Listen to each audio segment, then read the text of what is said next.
busy year, but productive year with our downtown commercial corridor task force, currently and formerly the downtown safety and security task force. Any changes to the agenda, Madam Clerk? There are no changes. No changes. Declarations of interest, anybody? Seeing none. Approval of minutes from the November 25th, 2015 meeting, item 3.1. That's moved by, unless you have questions. Any questions about the minutes? Moved by Kathy, seconded by Susie. All in favor? That's carried. Any opposed? Seeing none. Delegation requests. We have no delegation requests today. Consent items. There are no consent items. Delegations. We have none because I believe, Glenn, you're part of the committee, so you would not be considered a delegation, right? Presentations. We have none, but at this time I seek to move item 11.1, that's Sergeant Marco, who was gracious enough to join us under the wire and does have other things to do this morning and throughout the day. So if we can move him to this point in the agenda, that would be accommodating to Sergeant Marco's schedule. Moved by Kathy, seconded by Susie. All in favor? Carried. Can I have a question before we start that? Yeah, sure. Is Sergeant Marco going, did we send a letter to the chief about a permanent staff person to come to this meeting from the Township Police Department? Did we get a response? No, but they're here and they get the invitations. Okay, so just so that you know that we had requested someone from the police department to always be here. So it's not something that we would hope that if it's not you, then someone else, if you can't come, would always be here. Okay, yeah, but that is me. I'm here. I don't think I've missed one yet, so No. it is in my agenda to be here every week. So Oh, great, okay. yeah, Every week. Every week? or every month. No, I mean every week. Every month. Sorry, no, I retract that. Yeah, Great. yeah. No, it will be me, and if I can't come, whenever I'm on holidays or anything, I try to get everything covered. So Thank you. we do our best to be here. Okay, Susie, question for you? I asked to add 11.2, a discussion on graffiti. Sure. Yeah, good timing. Yes, good, smart move. And Cameron? And I'd like to revisit again after everyone's had a chance to digest, the idea of how we're going to address cigarette butts everywhere. We can bring that up again. We'll call that 11.3 then? Okay. Okay, you got that? Okay. Well, everybody, Happy New Year. Glad to be back. I think I know mostly everybody in here. So based on the last meeting, when I asked to specify certain areas you guys were interested in, I believe we had talked about Barton from James to Sherman, James from Strawn to Charlton, and King and Main, along King and Main between West and Queen, I believe. So what I did do is I went to our crime analyst, and I also did, or he, for me, extended that by a block for large buildings in case it's a large footprint that the building leaves, which could affect addresses, things like that. So I didn't just look at the specific streets.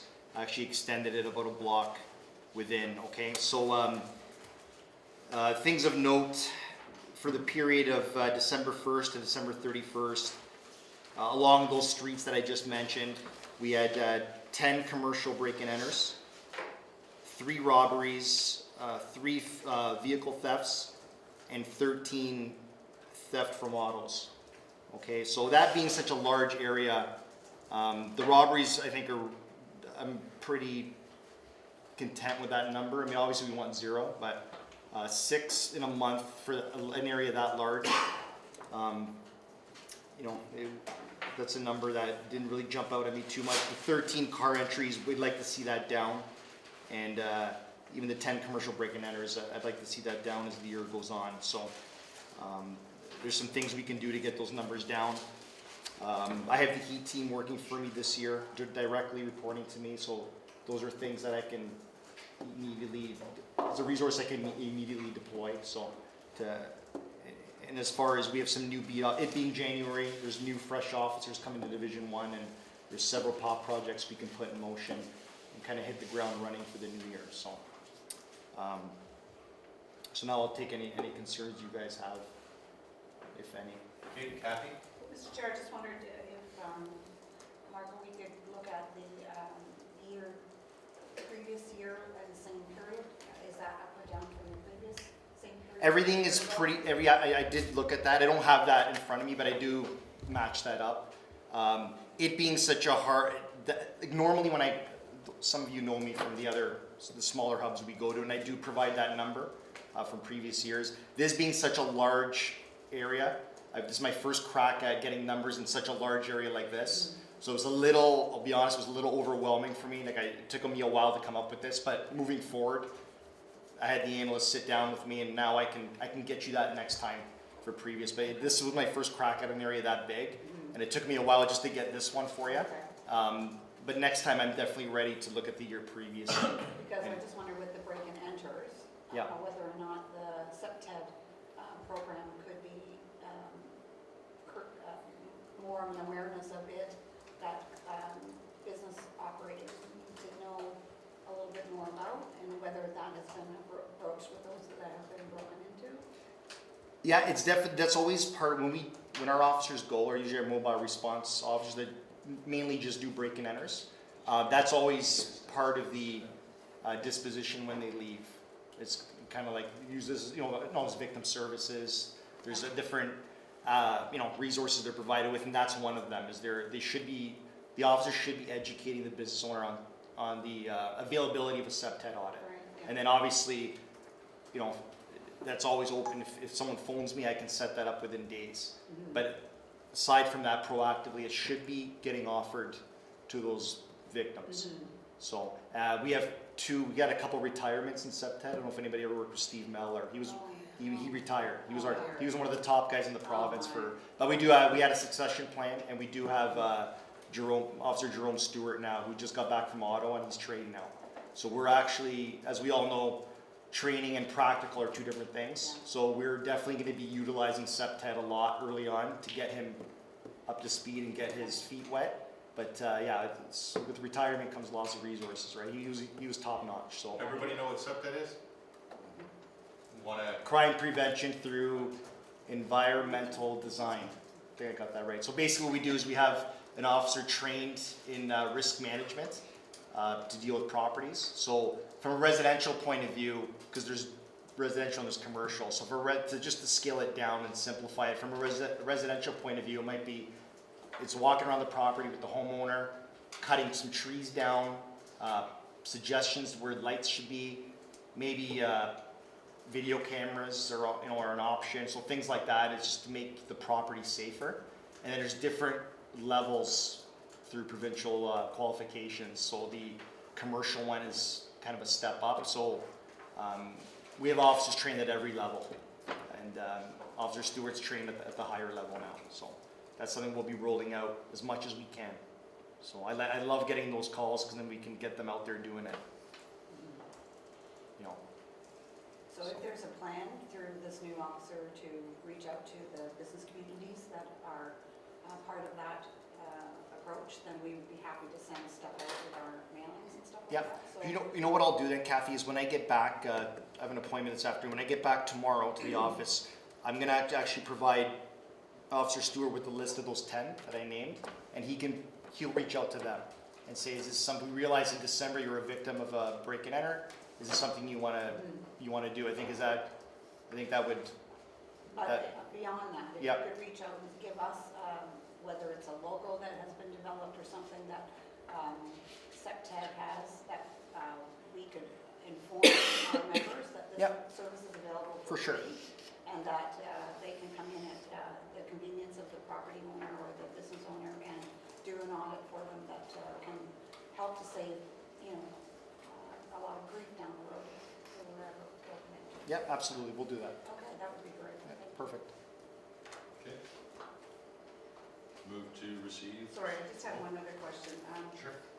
This maybe actually goes to Glenn, because I think what we were talking about in one of our previous meetings was the map overlay that we were trying to look at for the definition of what this committee was going to look at. With Boundary-wise. the crime map that had the big red blotches all over it that oversaw what this committee was supposed to be responsible for. So we wanted to kind of align those big red blotches of the crime map with map of the corridor, and we wondered whether that had been found, or did anybody, was they able to find that big red blob map that Response. Yeah, it was sent back in the fall. The police services sent the map to me and distributed in the fall by email, but I can it send wasn't it out again. overlaid with our Oh, map okay. though. That's what I need them to We haven't do. decided Did you on tell our what map, this is? so. No? Okay. Our map hasn't been decided yet. Right. That's No, what I know, I'm but saying. I think Kathy's But that recollecting a will decide conversation our we, map though. that it would be helpful to have the annual red blob overlap with the current and possibly expanded footprint or detracted depending on how the blob Looks, interacts yeah. with our current footprint, because we are obviously on the agenda today discussing our Yeah. footprint, covering the footprint of this committee. So, no, we don't have that. Okay, all right. It can be done. I don't, if Lori wants to send it to us or to Carla, we can take it to Viola-Mueller's cartographic group and they can overlay it. They prepared that map for us, which is all the boundaries of everything else. We can do an overlay. Yeah. Which we've asked for. I don't think it was a formal request, I think we just provided that as some sort of direction of few meetings. I thought so. Direction.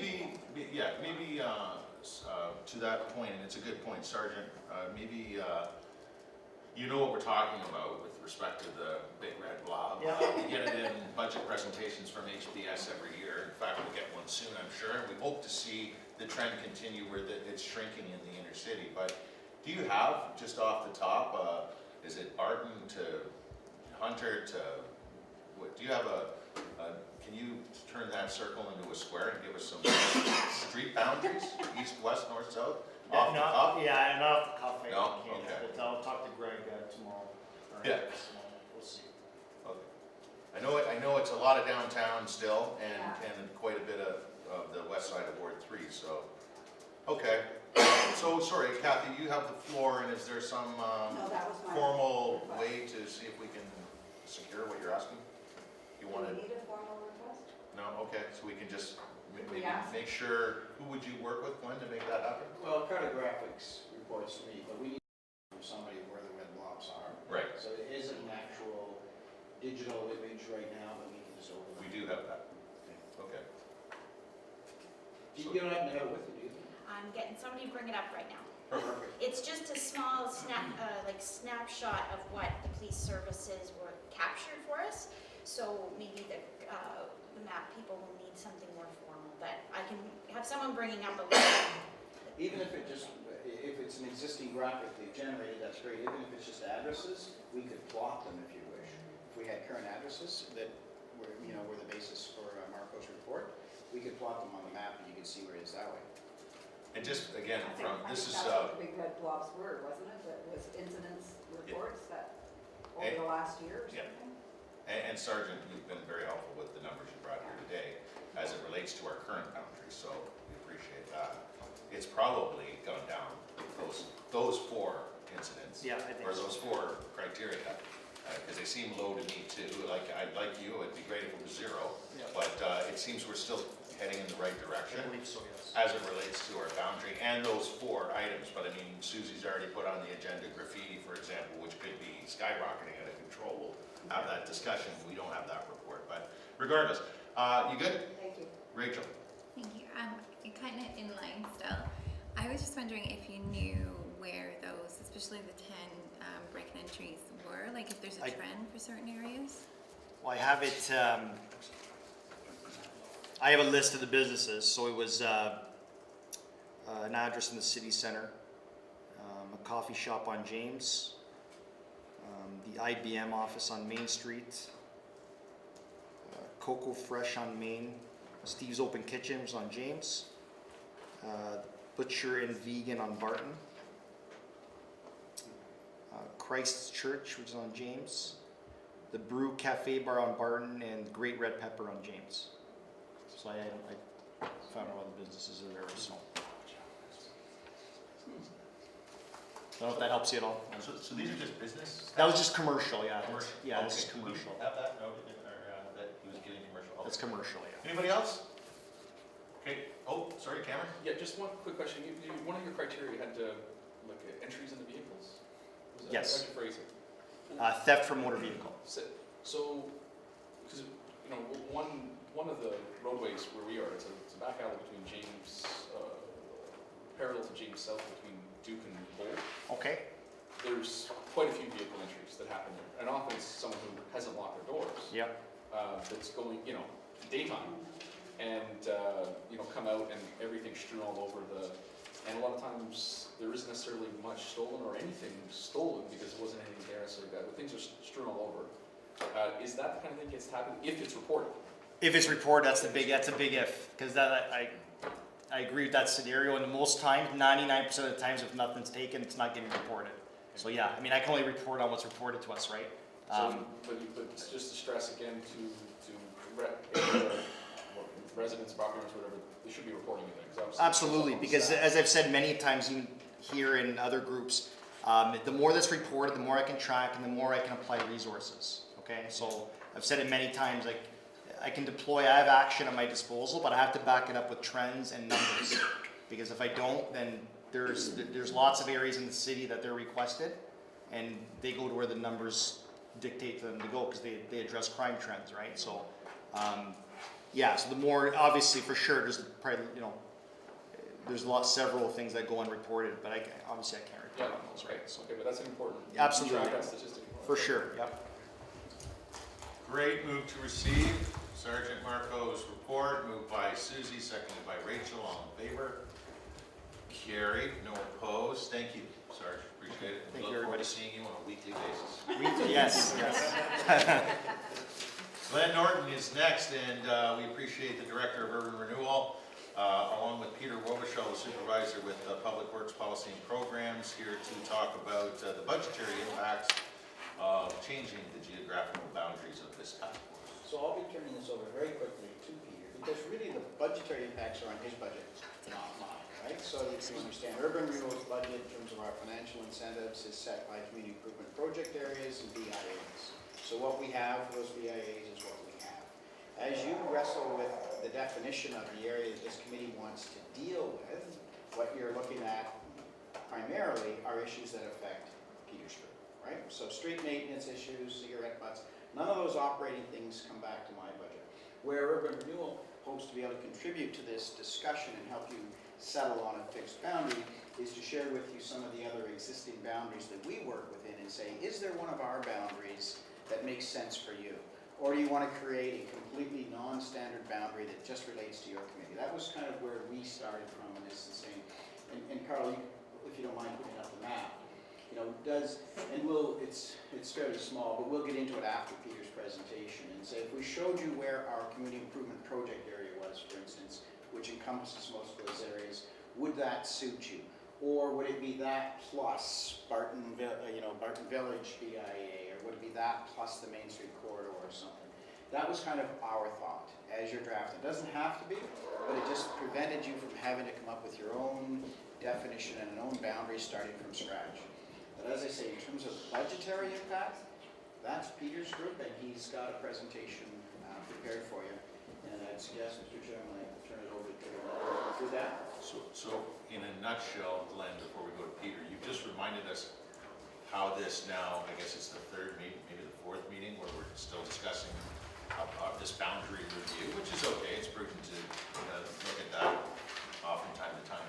But in a nutshell, what you're sharing is this discussion began with your input in offering this group, I think it was the last term of council, some opportunities to consider other areas where urban renewal participates, BIAs, Right.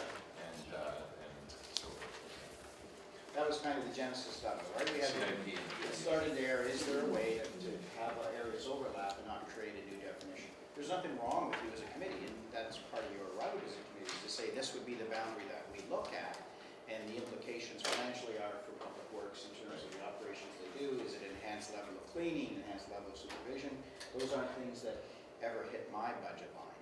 The most that it might impact me is that I do fund benches, and I do fund bike racks, and I do fund enhanced lighting levels in the downtown out of my capital budget when appropriate. So that may come into it, but you know, regardless of your boundary, I'm doing that already anyway. And the one word we didn't change from this committee, the name change, was downtown, and that's something I guess we're struggling with, and we'll continue to share some debate today on. So Peter, go ahead. I'm glad you have been able to come back in such short order with the price points on such expansions should they occur. Yeah, I'm really just a figurehead though, because Colin Biddler is the manager of operations. Yes. He's currently spending a month in Australia with his daughter, which is probably pretty nice right now down there. Okay. So I do have a presentation with him. Yep. Many of you may have seen bits and pieces of this, because I know that there's some overlap with various committees and that sort of thing. So if I do breeze over something, just by all means ask questions while I'm going through. And interrupt me, because I might assume you already know something. I certainly don't want to waste your time, and there's lots to discuss today.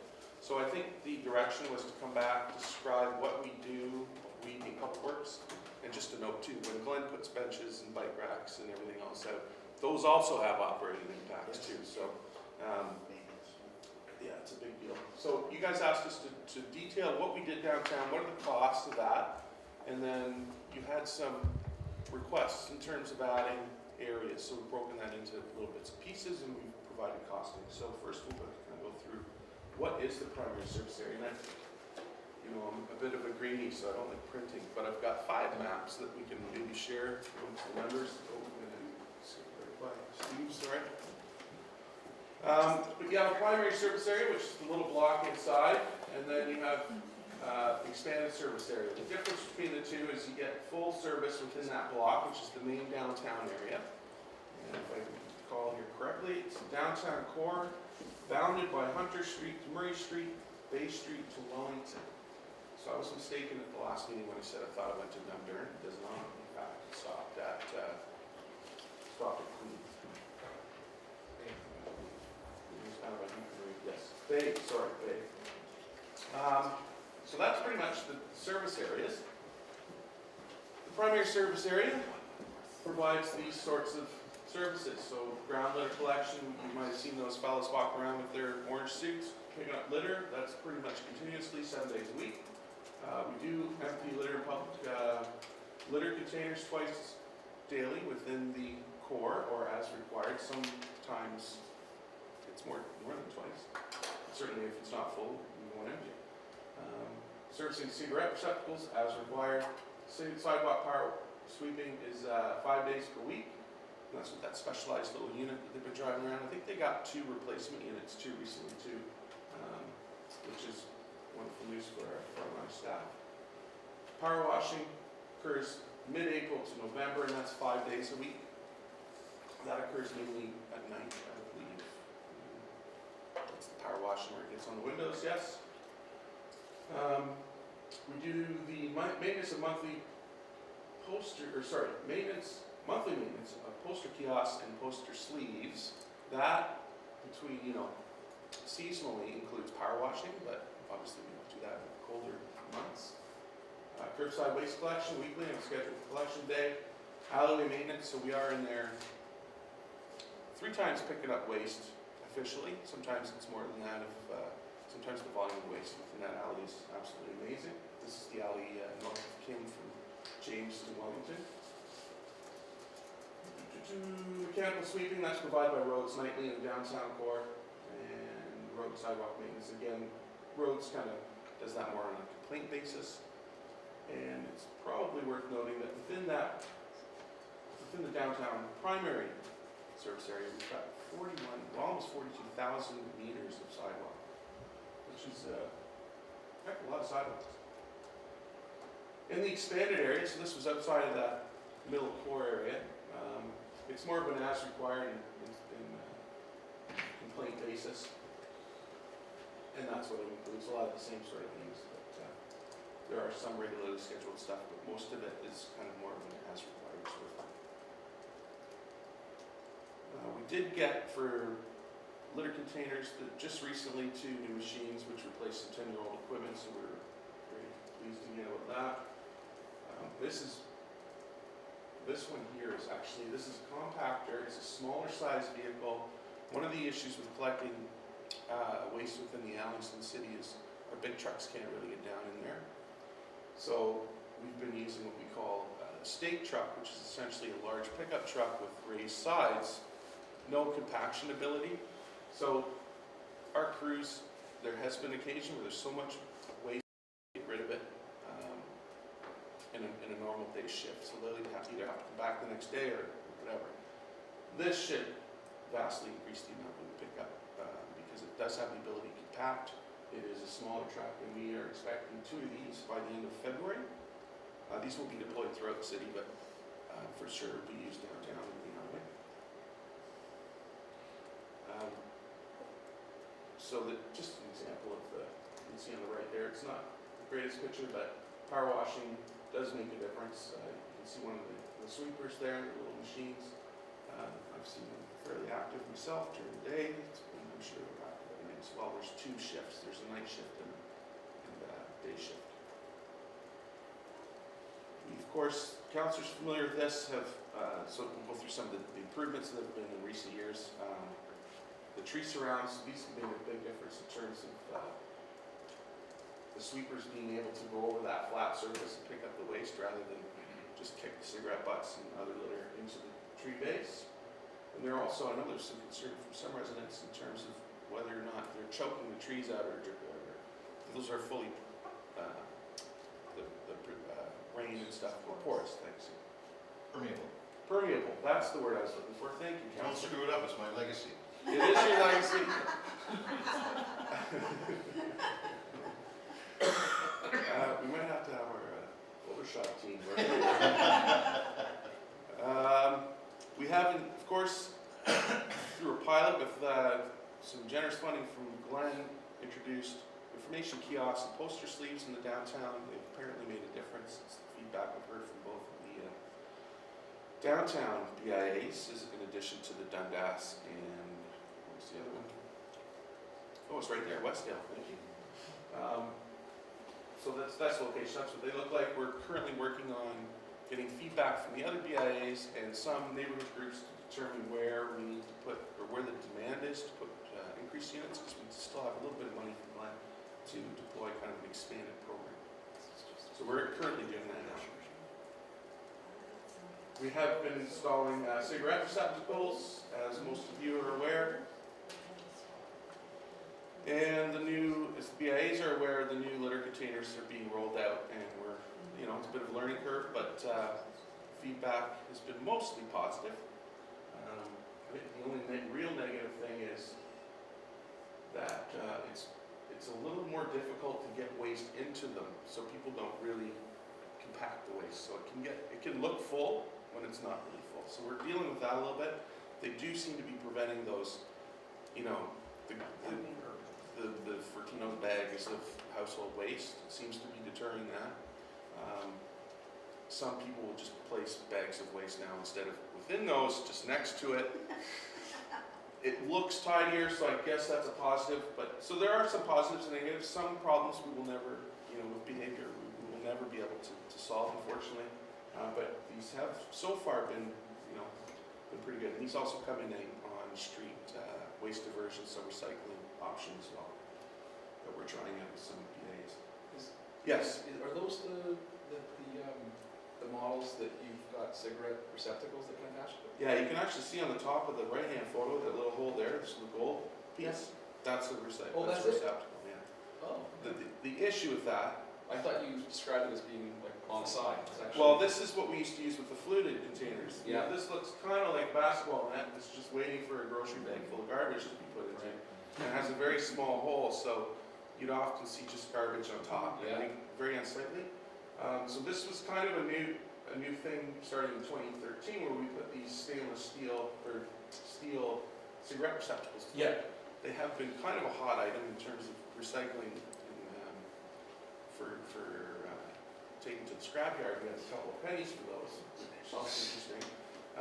But the most recent development with these was the wrap. So you can, before that was black, maybe didn't see it, didn't know it was there. So Phil Hermoski actually worked very hard on developing that wrap, so it's very clear that that is for cigarettes. The trouble with this one is not all of these have, because it does cost extra money for that receptacle.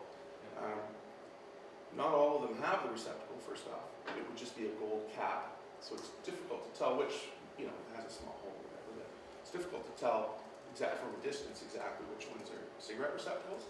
And I think we need some method, whether it's a sticker or whatever, we'll work on that with Phil.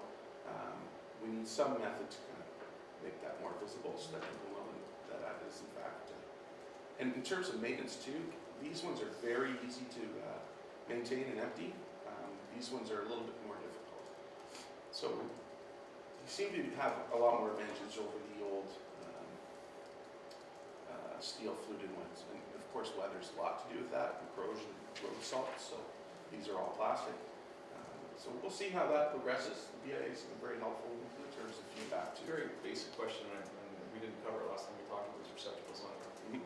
Is it been determined as just common sense, I guess, that having to have a separate receptacle for cigarettes, people who might choose to flick their cigarette butt, they would just, obviously flicking it in there as a fire hazard. Yes. Putting it out somehow and putting it in would still be considered a fire hazard? Well, these are not this product comes from Scotland. It's No, I mean, if it didn't have a receptacle. Oh, yes, we actually have one. We put some up in Concession Street during their road design. And we actually had one burned. Like, Someone pretty much just didn't put a cigarette properly in. cigarette, perhaps it was, a couple kids just started the fire for fun on Friday night, who knows? But yeah, they seem to melt pretty good. I don't think there's a lot of flame. Again, some issues we're gonna maybe never get rid of, but that's something we're gonna, gathering the data during this pilot phase with BIAs, and hopefully learn a lot during this phase. You good there, Cameron? Yeah, I guess just thinking of myself, just thinking more like cigarette butts are just not your regular litter. You've got to provide a way of dealing with it, otherwise there's a public safety risk, obviously. Well, I think you summed it up very well at last meeting, where you said, they're not even really considered litter to a lot of people. Yeah. Like some people that would never, most people that would never litter still. Yeah, for cigarette butts. Of course, we had the up your alley with BIAs downtown, and this is rolled into the cleanliness. We adjusted the waste maintenance pickup. Of course, we're experiencing a little bit of issues there. We might need some sustain. It's kind of gone back a little bit to where it was, but Way better than where. way better, I think, than where it was. For sure. You can see a typical day on the left there. That was a pretty crazy day. But the picture on the right is the same location, believe it or not, that it was taken from the red X on the left-hand photo, so it's just looking the other way. Does it look like that every day? No, but it's certainly much better than it was, and it continues to be a challenge, but overall, I think mostly a success. And ongoing challenges downtown, of course, are illegal dumping. It's a big deal, certainly within the alleys.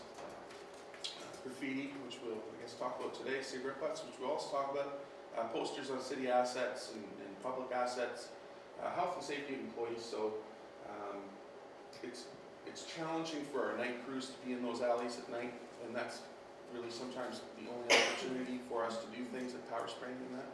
So because of resources and power, so we have to consider that, I think. Vandalism, obviously a problem downtown at times, and growth. And another thing with the cleanliness program is kind of a service creep. So within the cleanliness program, we do have the contract for litter container, on-street litter container pickup. So, and that obviously includes the whole city. So out of a $2.2 million total budget for the cleanliness program, about, I think I get into this later, about 1.8 of it is for downtown. The rest is kind of outside that area. And there you go. It's a good segue. So again, it's about 42 kilometers of sidewalks. The total cost of the downtown cleanliness services are 1.7 million. This includes what we talked about prior. And if you break it down, it equates to about $41 per linear meter of sidewalk per year, or about less than 80 cents per linear meter per week. So the committee request was to provide estimate costs for expanding service levels to Main King from Queen to West Ave, James South from Strathcan to Charlton, and Barton from Wentworth to Bay. And then we also wanted to look at the costing of litter pickup and power washing of the Alleyway north of King from James to Wellington. So the first area, Queen to Bay, so 432 linear meters. Obviously, there's two sides of the street, so you're looking at about 70K there, but as it happens, we already do that, so no additional costs. I was mistaken in my reporting last time, I apologize for that error. Wellington to West Avenue, it's relatively short at under 100 meters. You're looking at about 16.5 annually, and we can do that within the current staffing complement. Isn't that part of the international road BIs? Wellington to West? Yeah. Yeah, but I think that if you look at your map, we stopped at Wellington here right now. So I think the request from the committee at the last meeting, in fact, I know it is, 'cause Lori and I immediately after we tried to get our bearings, was to take it to right to west on King and Main. So that would be that piece. Is it Strong? Strong, thank you. So from Strong west to Murray on James Street North, another fairly short piece, 218 linear meters. So again, this is just outside the primary service area. But to get primary services within that area, you're looking at about 18,000 per year. James Street South, so this is Hunter to Charlton, 430 linear meters times 2. It would require an additional 0.5 FTE, and the added estimated cost there is about 36. And then Barton Street East, this is Bay Street North to Wellington Street North. It's about 2 kilometers, so 4 kilometers in total. It would require about 180 grand, and that includes 1.5 manual labor to walk up and down the street, just picking up litter, and 1 FTE waste operator, so that equates to 2 seasonal part-time folks. Sidewalk sweeper, we need another sidewalk sweeper unit because currently they're maxed out, but that's essentially what the operating impacts of the Barton Street East would be, but there's also some one-time capital costs. We would need an additional trailer and pickup, so you're looking at 100K. And I have a summary chart after this of all the costs, but just a note on the King power washing litter cleanup. This is not something we can do within our resources, current resources. It's not something that we could provide. We have to introduce a new crew during the day, which I think it would be, and certainly Colin would agree. Our money would be better spent doing what we did within the alley, which was hire an outside contractor to do those services. And they had, for that project, very specialized machinery. I couldn't get a picture of it on here, but it's essentially a truck with a huge, big vacuum for litter, and then a power washing unit that has the ability to have hot water too for those areas with grease and stuff, which we experience occasionally. Now, for that program, we did an RFQ, so request for quotations, and we went with the cheapest bidder, and it was 10 cleaning days essentially at a total cost of about $19,500. So not cheap, but it is very specialized equipment, and it looked pretty sharp when you're tight. So here's the summary costs here. I've got the operating costs in the left-hand cost column, and then the one-time capital on the right-hand side. So essentially, and probably should end with saying, you know, we cannot afford this at this time. We are stretched with our current resources, so this would be a challenge.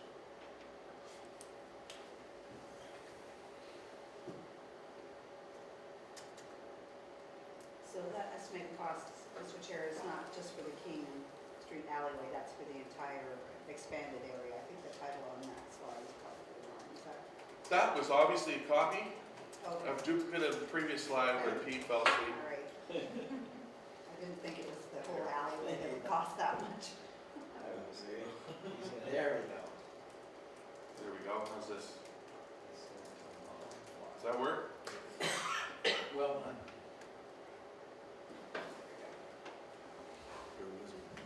Okay, thank you, Peter. Rachel? Can I just clarify, and I apologize if I missed it. So that is for the primary services, right? Where you do like litter pickups a day and like the elite service basically. The elite service, I like It's that. not the one down from that. The like, I expanded just- services, Yeah. that's more of a complaint basis, and then if we know, or if staff notices that there's an issue, then they go over and deal with it. They will occasionally, if they get through their primary service area, the walkers, and they're looking for something to do, they'll go into one of the expanded areas. So it kind of is in concert with the proximity of that primary service area. But yeah, essentially, Like I'm just wondering what the price difference would be between the two, and if it's like I don't want to send you away and do all this other work.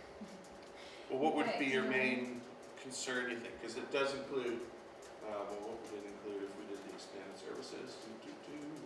So here's my very selfish viewpoint for That's why Bart, you're here. basically. So it's basically I would love to be able to call you once a year and say, is there any way we can get our sidewalks power washed? Right? Basically. Or I'd love to call you and say, we have a real big dumping issue. Is there any way we can get someone from the city to come and help us out? Maybe once or twice a year. Like those are the things, kind of a one-off basis, where I would love to have access to those services as opposed to call and be like, you're not in the service area, sorry, and never have access to it. Or, you know, say we've got a huge festival coming up and we want the street to look spot free, right? We would call you and say, okay, we've got a huge festival, we've got all these investors coming in, can we get you to do a blitz of the area and do the power washing, get the graffiti removal, get the posters down, that, do you know what I mean? I could talk to the Colin and the gang to see what the possibility of that is. I know occasionally we will have the resources where we can take on that extra work, but generally speaking, it's very difficult and very expensive. Please. Sorry, are you saying that you don't get a response when you talk about request illegal dumping to be addressed? In Well, Barton? stuff like that we do, but it's more like, Okay, I just thought, I heard you say there's dumping and you're not getting a response on the dumping. some people don't. We've had Really? issues with Oh, garbage being strewn along the street, and it's not good garbage because it's from a medical center, and so it's What urine garbage is good? bottles, it's, you know, stuff like that, and they've basically been told you've got to go on the street and pick it up yourself. who's telling you that? This is probably beyond the scope of Yeah, what we do. no, completely, and that's total sidetrack. But it's more, like for me personally, what I would love to see from this is to be able to, you know, when we have these big festivals, when we're drawing people to our BIA, to be able to show a clean street and to show it to the best of its potential, right? As opposed to, you're not in the catchment, you can't get power washing. Well, the power washing is particularly, through you, Chair, sorry, labor intensive. We do have the 2 sidewalk sweeping units, which also works for litter and to some degree weeds. That is services offered to all BIAs. It's not every day. It's not like the downtown where they're continuously going. We make special trips. I forget the frequency, but I can certainly get back to you on that. But if you let us know really, 4 or 6 weeks prior, maybe even 8 if you could, and then remind us at 4, remind me, I will chase our team and try and get the schedule in there so that we can at least get the sidewalk sweeping, which we would normally do on a monthly basis, but we'll try and time it better. June 25th. All right, send me an email. Spot free for that day. Send me an email because it really helps That's fine, me keep my things in order. for sure. And But again, we- so I'm clear, Rachel, you were, I thought I heard you say, now you're the CEO of the Barton Village BIA, Yeah, exactly. that you were saying just like on a whim, I guess, can we at least once a year get our sidewalks swept? And I immediately thought, your BIA gets it done regularly. So, I just so we're think, clear, yeah. Barton Street BIA, like all the other BIAs, gets the monthly treatment between They're April and supposed to, November. yeah. So you sit now at the, it's not Happy anymore, what do you call it? BIA advisory. Advisory, you go to those meetings, right? Yeah. If you're getting robbed of your street think so. cleaning priority, then you should probably bring that up at that. But you would never see it because it's usually done in the middle of the night. It's usually down in the middle of the night. Maybe I haven't Same with the seen street it. cleaning. But It I would love- certainly help from our perspective, from a communication perspective, though, to say, hey, we were down your We're street doing last night. it, yeah. Yeah, exactly. Or we're planning. So I'll talk to the team about improving the communications, I think. Perfect. And maybe, as a friendly suggestion, we're gonna have other questions and debates, and I think Glenn is next. But at the BIA meeting, I forget again, it's not happening anymore, it's, No. you brought up a really good point, Rachel. If the BIA is having a special event, I would have assumed, as an elected official, Public Works would have assisted, like they have in Ward 2 many times, of cleaning up the area before the event or Yeah. festival. So that might be a good agenda item for that BIA committee, just to see if you can coordinate, like the concessions, the Bartons and the others, about 3 days before with Public Works, because I'm sure they'd accommodate. There'd be lots of notice because you plan these things Well, months and months ahead of time, right? through you, we do that kind of informally anyway, so it's Yeah. nice to formalize that Yeah, process. yeah, just to give peace of mind to, Lori is Yeah. the clerk on the BIA advisory committee, so maybe she could give friendly advice. there you go, Lori. And prompt, Perfect. that's a meeting next I week to appreciate add that. Thank you. Sorry, Glenn is next, and anybody else with questions for Peter? So I was just gonna offer to throw some money at this and say that, because I do have funds for Barton Kenilworth, right, for 3 years, we've said we need to make a difference in Barton Kenilworth, Rachel's well aware of that. If this is an important issue for Rachel and for the businesses and the people who live along that strip, what I'd be prepared to do is look at the difference between what Public Works is providing now and what the expectation is and what you need. And if there's a delta, if there's a difference in there, how about if I fund that on a pilot project for this year? And at the end of the year, Peter's group or Public Works will track what that additional cost was, because they're gonna have to build it. And then we say, can that be incorporated in the future? Did that make a difference to those who live and work down there? And can it be incorporated into the long-term budget for Public Works after that? But I'm prepared to do that. I understand it's very tough for Peter's group to react to questions or to requests for increased service within a budget year, because their budget's set. Mine for Barton Kenilworth is still a little bit nebulous in terms of what's needed, and the idea was to respond to these types of things. So if that would work for you, Peter. Sure. And for Rachel, and we'd find out who is a spokesperson for Kenilworth and the part of Barton that isn't in your BIA, then I'd be fine with funding the difference for 1 year. How much Thank is you. We'd have to put a limit on it, but, this is what I expect, Peter to be able to tell us when he tells us what they're currently doing, meets with Rachel, and Rachel says, well, 1 power washing in the summer, I'm just making that up. If it was 1 power washing, we'd like it every second week. That's 9 extra power washings at $1,000 a piece. Right, they'd come to me with a number and say, Glenn, what we're looking for you likely is about X thousand dollars. And I'd look at my budget and likely I could accommodate that within. Fair? And some of that will come from you as well, Councillor, because you're getting the feedback from your constituents who may be along Barton and may not be in the BIA. My funding, my project fund is from James North over to Ottawa. Cameron? The portion we were talking about the James South area was a much more modest amount of budget. I'm not sure right now with the elite service area versus the expanded service area, whether James South is not getting some services that are required. I mean, it's not getting the power washing stuff, obviously, but the other types of pickup and whatever, I'm not sure what additional services would happen that aren't already happening. I mean, it doesn't feel like we're being ignored, other than, like the garbage receptacles sometimes are overflowing, but, I'm sure that's on a sporadic basis kind of thing.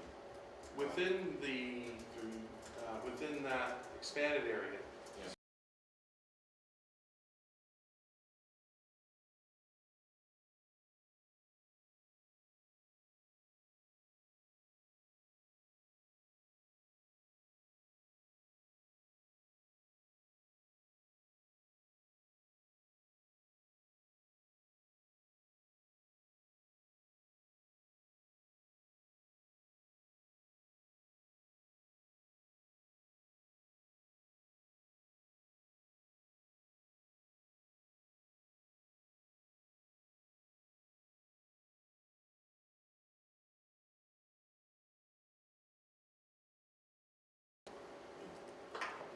Well, as we've talked about before, the issue of litter pickup for us primarily is cigarette butts, and they're everywhere.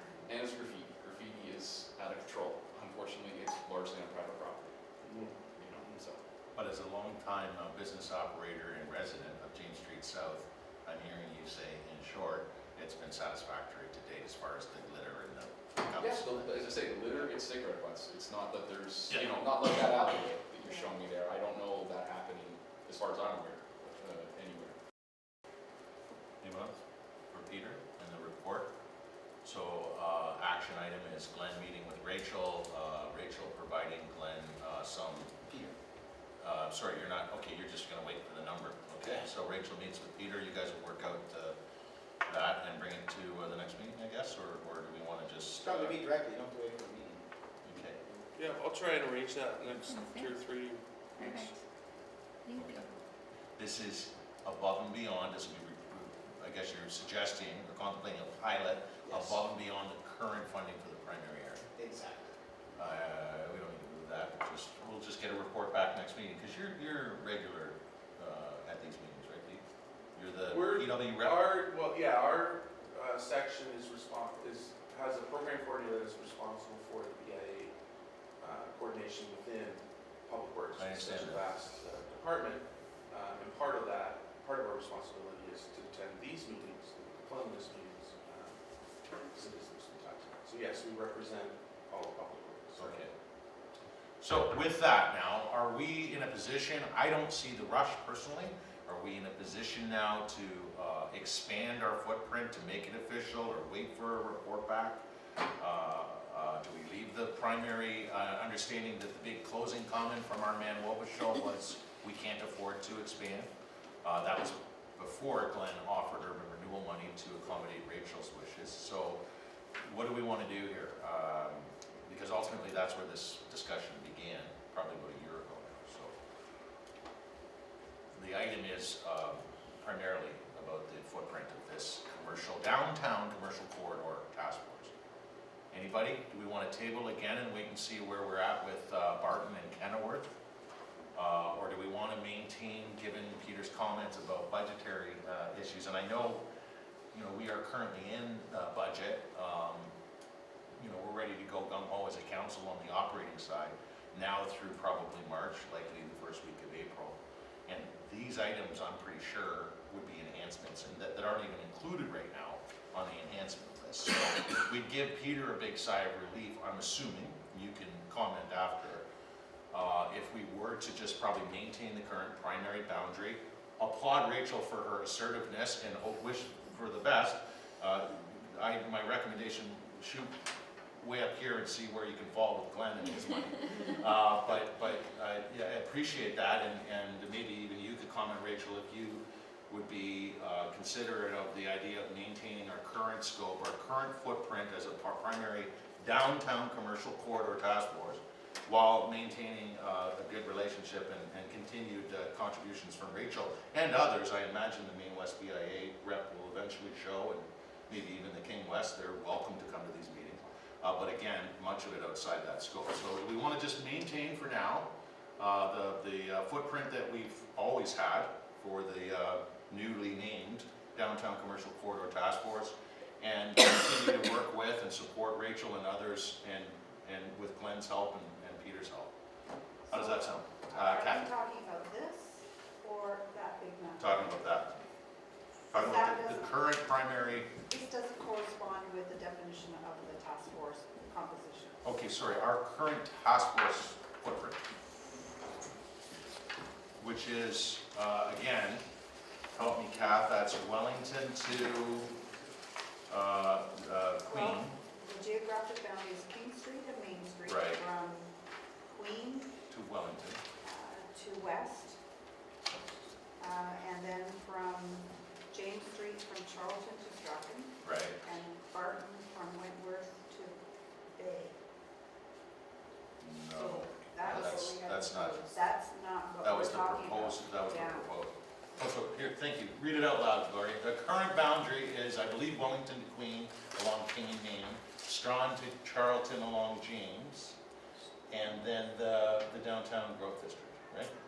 Okay, it was in the agenda package as 8.2, page 1. That's where we're reading from. So the geographic boundary, the area that's in yellow highlights that is a change that was put forward at the last meeting, And then the strikeout shows what the current is. And then, So what's the current geographic boundary? the current is King Street and Main Street from Dundurn in the west to Wentworth in the east. No, that was the one that was proposed. So No. let's ask this question. What's the boundary in 2014? What I just read. We always had Dundurn? Really? Okay. Okay. That's news to me. But we So haven't look at- adopted it though. We haven't adopted it. We never adopted it? No, this is still all in discussion. No, that was adopted Oh, And by then- council? How long ago? September Yeah, 2014. September 2014. Okay. And then, What was it prior to that? What was the boundary prior to that adoption?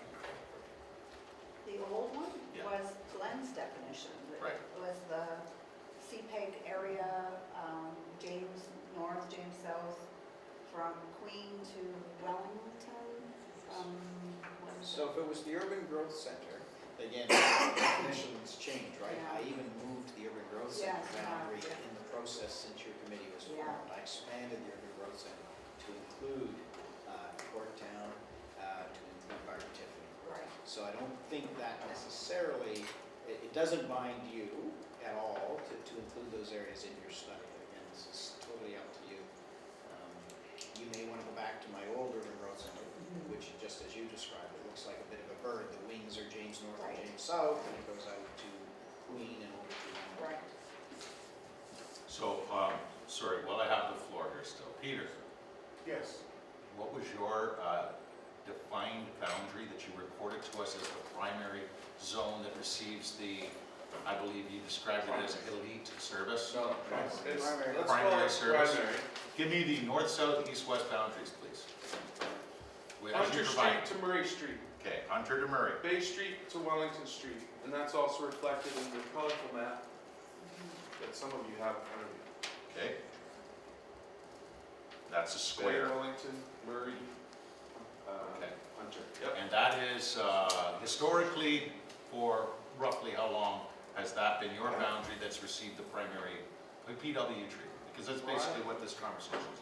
My understanding is that this began in discussions in 2001, and we started services in 2003, so it's I'm not so good at math, but over 10 years.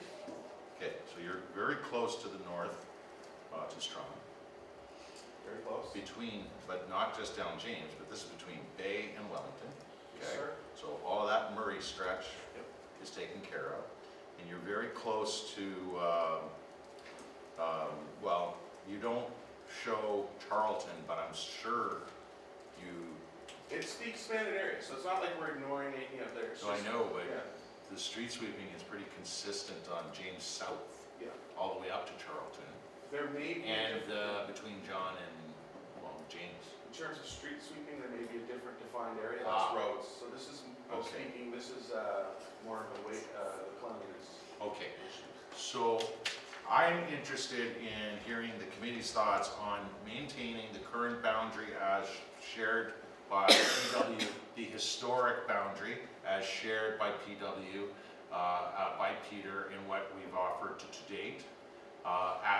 It's worrisome to me, number one, it's not included in the current operating request, it's not even included as an enhancement, and that the report, rightly so, suggested we don't have the money to expand. That's what Peter shared, okay? So it would be pretty tough probably to throw it in last minute and include it as a 250 to 500,000 or whatever it would cost to expand. And not only that, I don't think any of us are ready yet to debate where expansion should occur, minus, saving except for, I guess, Rachel's offline discussions with Peter on Barton and Kendall, of which graciously Urban Renewal, and this is the only case where Urban Renewal has stepped up to offer above and beyond.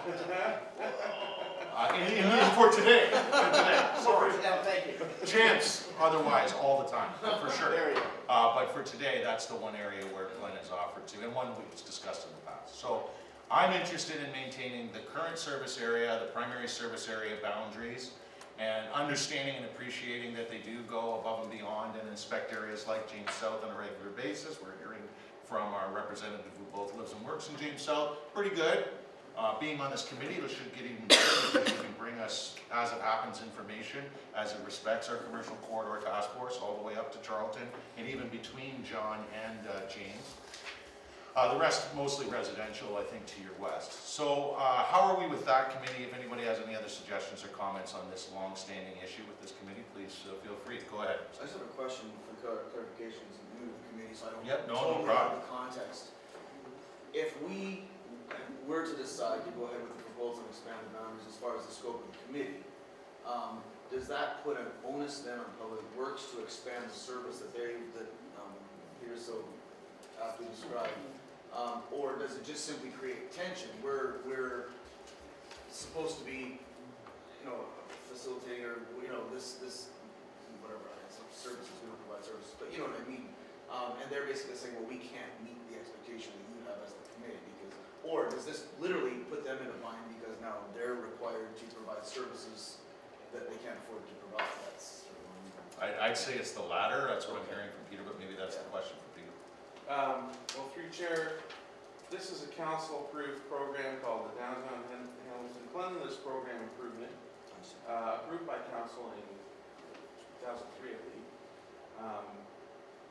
So I think whatever this committee decides its mandate is fine.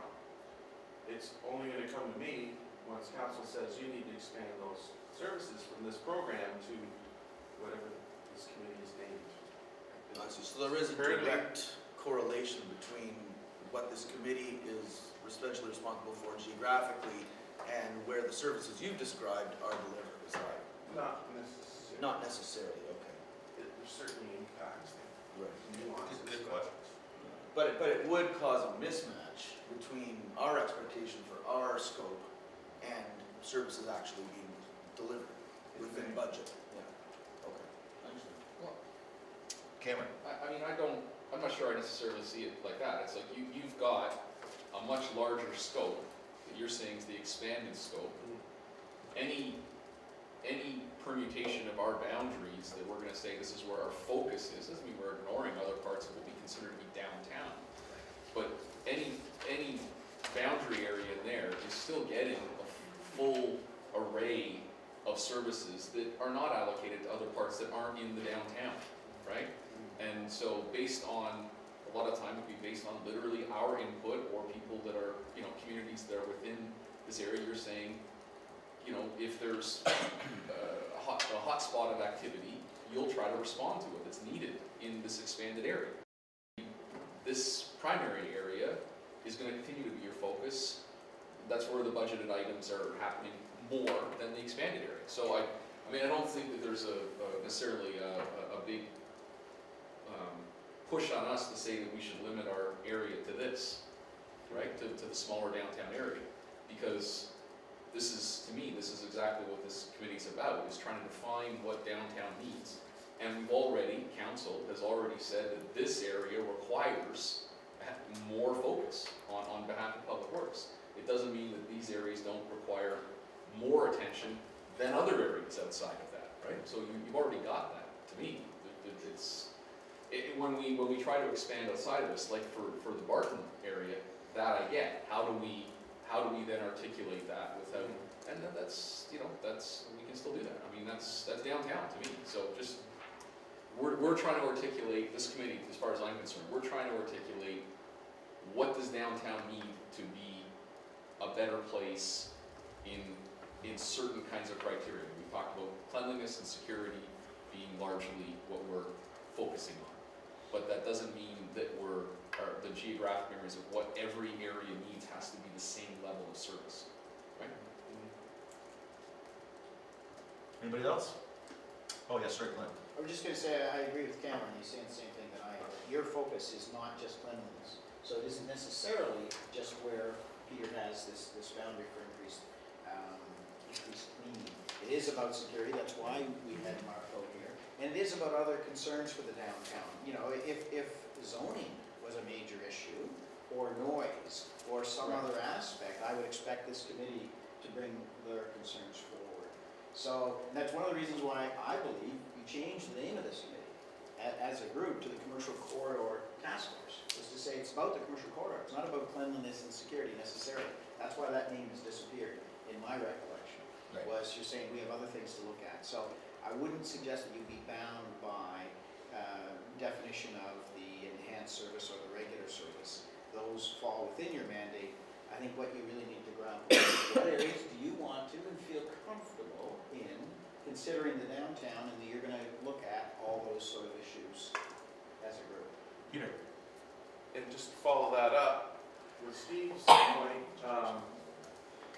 with the new name of the committee and the name of this council-approved maintenance program, if we did go ahead and want to do an enhancement in the future budgetary year, we could call it a commercial corridor services or something. So I think we're okay. Clerk Lori? If we are, now the proposal at the last meeting, January 6th, was to go back to the old name, cleanliness and security. I'm hearing today now the proposal is to keep From it. some. Well, I wasn't here January 6th. Oh, Well, no, I just. December. Okay. December, I bail. That's right. 'Cause That's where the confusion's that's where this boundary discussion started too. We started talking, focusing on, yeah, go ahead, sorry, I interrupted. I'm just, 8.2, like, we had the changes that were listed, so I'm just getting a bit confused as to where we're going. And if there's gonna be more changes today, I respectfully recommend that this be tabled and we come back again. Because I'm just, Kathy, this is what happened the last time. Kathy, the then changes Susie. were made off the floor. I would like to know why the name was changed in the first place. Good question. I have been on this committee since its inception back in 2003. It has always had the focus of cleanliness and security for the downtown area. Yep. That was the old definition of the downtown area, which is the gross. I believe the answer is we got caught up in this amalgamate different committees. So the name changed, but we didn't amalgamate with clean and green. But help me out, Lori, I think you know the answer to this. That was one of the proposals before the last election, was some changes to different committees and an amalgamation of this one with Keep Hamilton Clean and Green. And in September of 2014, there was that decision on what to do, how to change. And a lot of the discussion was off the floor at that time, but it did get approved. So I think now, kind of with some sober second thought, there might be some more changes, going back, reverting to what it was. So this was a originally. council decision, not. No, not it was this group. committee's decision on September 10th, 2014, As recommended to us. as recommended and voted on by. Yeah, to change the name to the Downtown Commercial Corridor Task Force. I don't remember that at all. That one I was at. Yeah, and I know Glenn So was what here was with the these focus then? maps. And why was it? It was just to say that. What other things would we be dealing with? Any other issues, so anything that wasn't specifically cleanliness or security, that they felt we had a mandate. So for instance, the trees, the aspect of trees and park benches, bus shelters, things that tie into particularly your areas of the downtown that enhance the downtown urban realm. And that was the thought. Again, it is a committee of citizens, and if that's what you guys want to go for, we as staff are only resources. We're not members, we're not voters, we're resources to you, and if you make the decision that's what you want to be, and nobody, I don't think, has directed you to take on a broader mandate, then I think so be it. If that's, you've got your members there, vote on it, and if that's what you want to be, then that's what you are. I would suggest, Councillor, is that not correct? They have the ability to do that. Say this is our mandate. Nobody's given a hard mandate to them. Yep, we're the committee. If we wanted to revert back, change it back, be consistent, that's fine. Susan, you're next. My question was the same as Kathy's, but I think we're being a little non-productive with all this chat. I think what we were doing before was working, and I know there were issues that came up at the table that weren't necessarily cleanliness or safety, but were still addressed as a downtown area, and I don't know why that couldn't still be the same with our main focus being on cleanliness and safety. Keeping the boundaries that we had worked for us. I mean, doing the tours of the downtown core once a year and things like that. That's what I'd like to see this committee get back to, because I'm finding this all a little bit for what I see this committee as being, and I'd like to get back to the core of why we're here. Would you like to direct us accordingly with a motion? Sure, I'd like to put a motion to change the name back to cleanliness and safety of the downtown core task force and keep the boundaries as they have been Historically. historically. Okay. That's moved by Susan, seconded by Cameron. No, I just wanted to ask a question. Sure, on the motion, do you have a seconder, Susie? Seconded by Kathy, on the motion. Yeah, just, my question would be, is there any downside to just calling it Downtown Task Force focusing on cleanliness and security?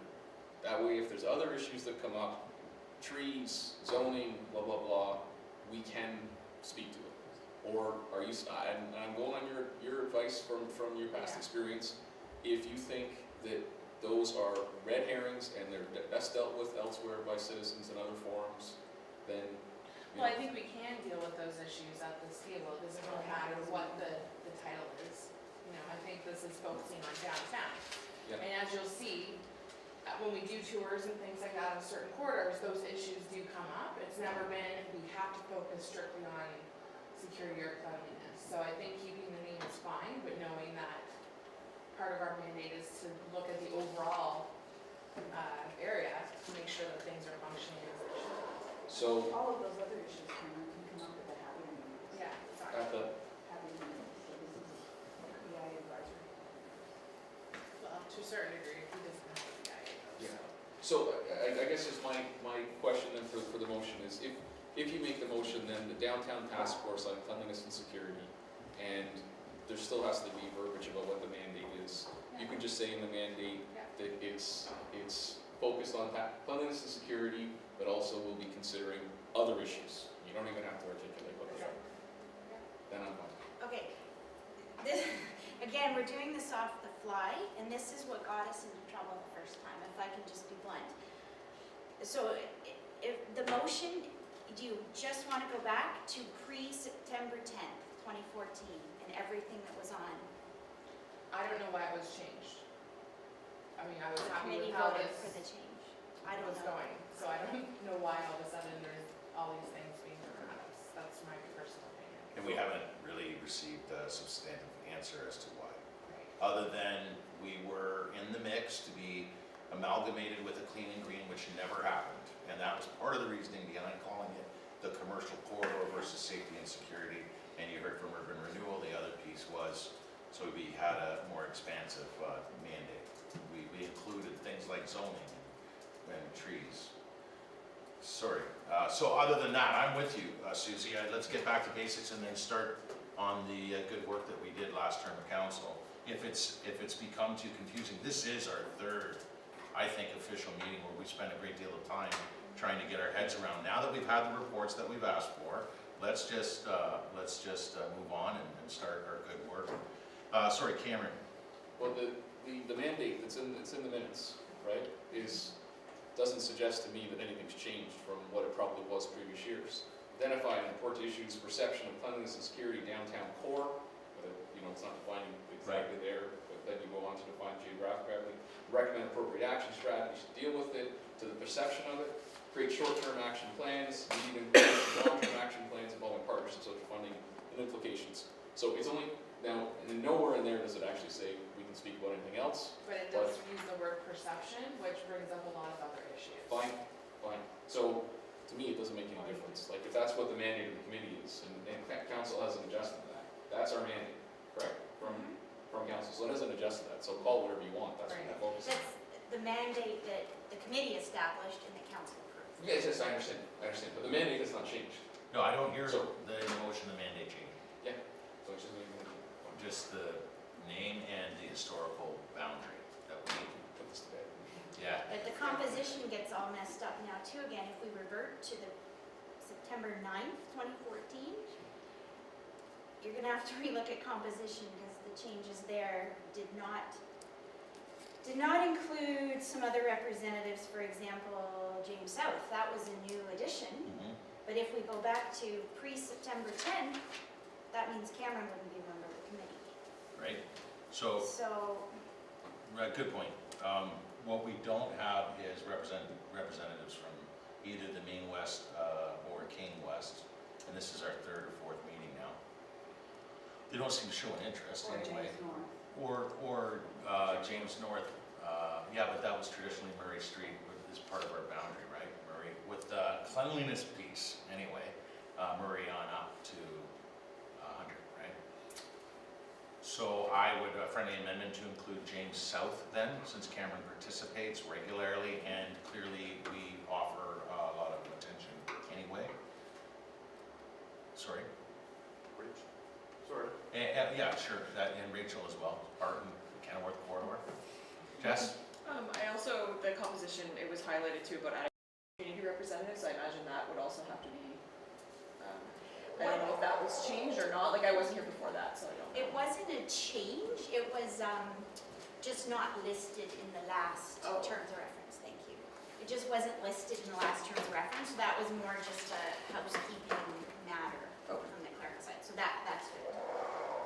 And then the other question about the other additional counselor, when we added the opportunity for Chad Collins to come back in as a Yep. counselor rep on this group, because he had the interest of Yep. doing that. We So, can move that today.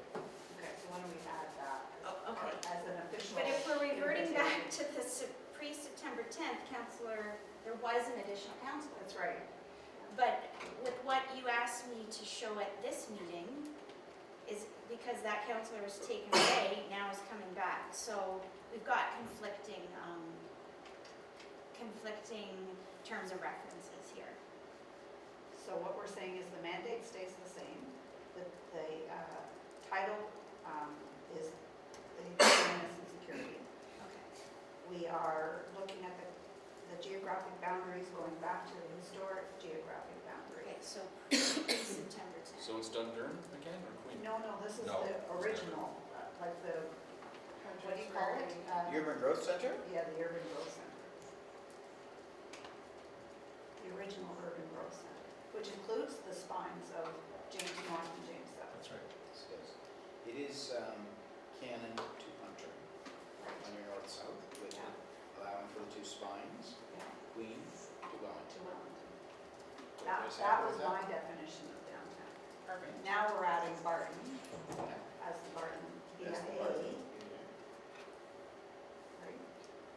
I don't think we need to No. include. Yeah, it affects the composition. It's not It downtown. totally, kind of back in the same spot we were. And this is why we're revisiting it again. Yeah, I don't know why we messed with it to begin Yeah, with. I don't It's know. really, it was a bureaucratic mess to begin with. And I understand, we wanted to amalgamate committees, but, it's tough today when we're hearing our PW rep saying they can't afford to expand on the cleanliness and operational side. And yet we've entertained 3 meetings now that have included, we've gone all the way to Kenilworth and all the way to Dundurn. Susie, Could we your not, motion. when it says the community representatives, could James South and whatever not sit on this as community No, they were representatives? chosen by the selection committee of council. A public advertisement went out, and that's what we have, the ladies to your right and Steve. So we can't, if we mess with that, we're going to an advertisement again we can't do that. Why not modify your motion, Susie? Maintain what we have, what council has most recently approved, and just have an addition that says with an emphasis on a priority area based on the previous footprint prior to September, 2014, which achieves what you're trying to elaborate with your motion. So we just kind of have that as an amendment to the current approval. That way we continue to get great contributions from people like Rachel. If Maine West decides to bring a rep, they actually, Carlo and I met with them, they're reestablishing in a very big way, and they very well may want to participate. They'd be wise to do so. Same with King West, which is a relatively small BIA, as most know or don't. They just go to Queen from Caroline, basically. It's a 2-block BIA or 3. But we welcome them as well to the table. So why don't we make it easy and just make an amendment to this motion, maintain whom we have. Cameron's been a great addition as well too. and all have great input from commercial corridor areas, whether it's the main area, that if we just make an amendment and include it as an amendment, or the other areas outside that are also BIA. So what you want to do it that way, just make an amendment that says with an emphasis on the original footprint. Does that make it easier for you too, Lori? So keep the pre-September 10th boundaries though? Is that, or No. do you want the new boundaries? Just keep the new boundaries and have somewhere in here an amendment that speaks to Susie's motion and that is an emphasis on the corridors as identified through our PW presentation here today, right? Or historic boundaries as primary serviceable areas or primary areas of the downtown commercial corridor areas to debate.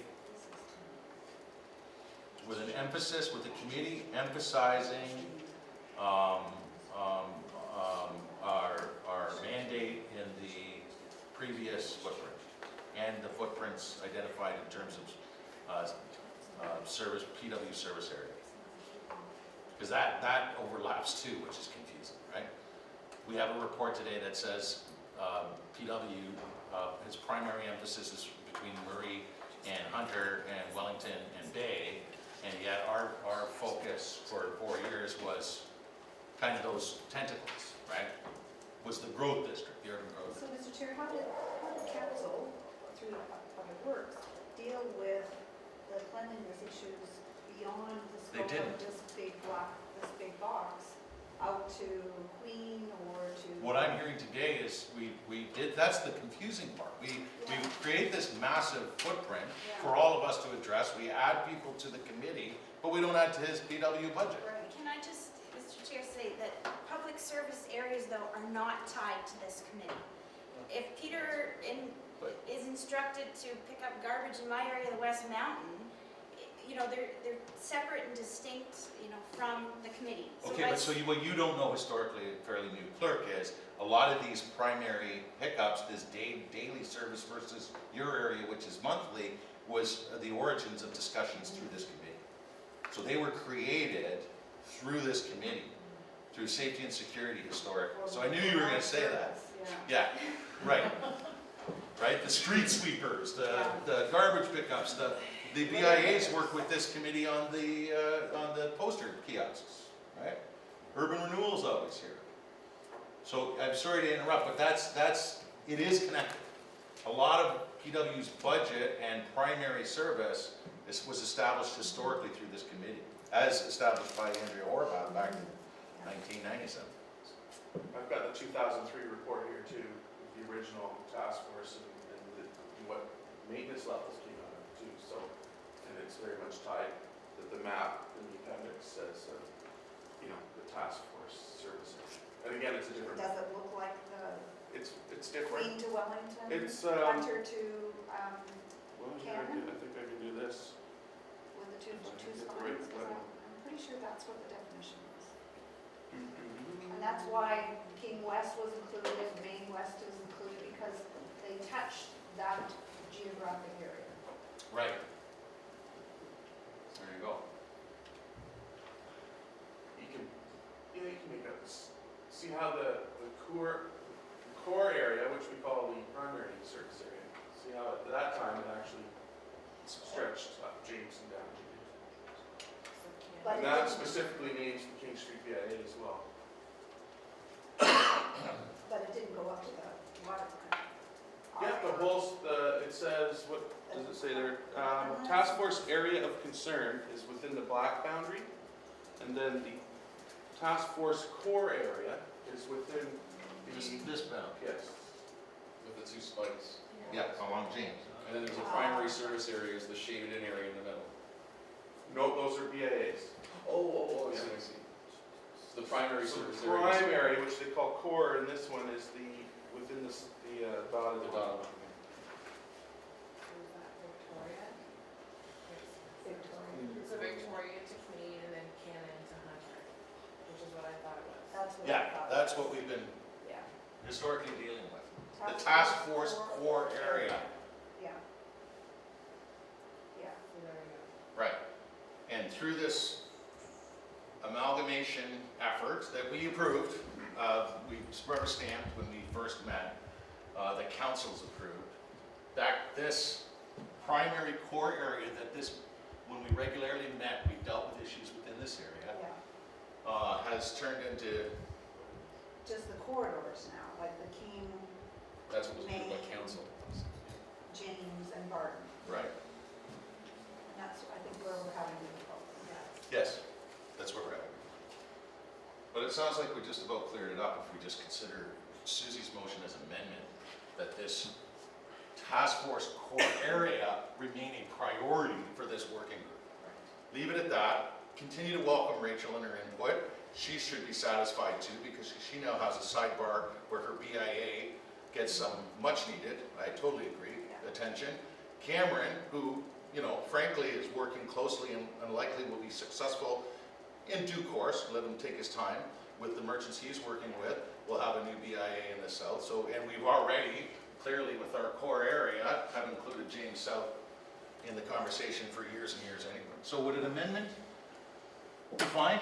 It'll make it easier for you. I honestly, I want it in writing. So Sure. I'm having my colleagues bring up a motion sheet, and I'm gonna get it in writing from someone. Sure. And I do have, from September 10th, the minutes, because I know that there was questioning as to why it was changed. So if you look on page 5, it'll give you who changed it, the motion that you carried, the movers and the seconders.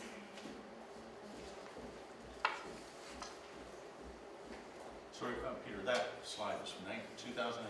I just sent it to Lori, that was the 2003 report.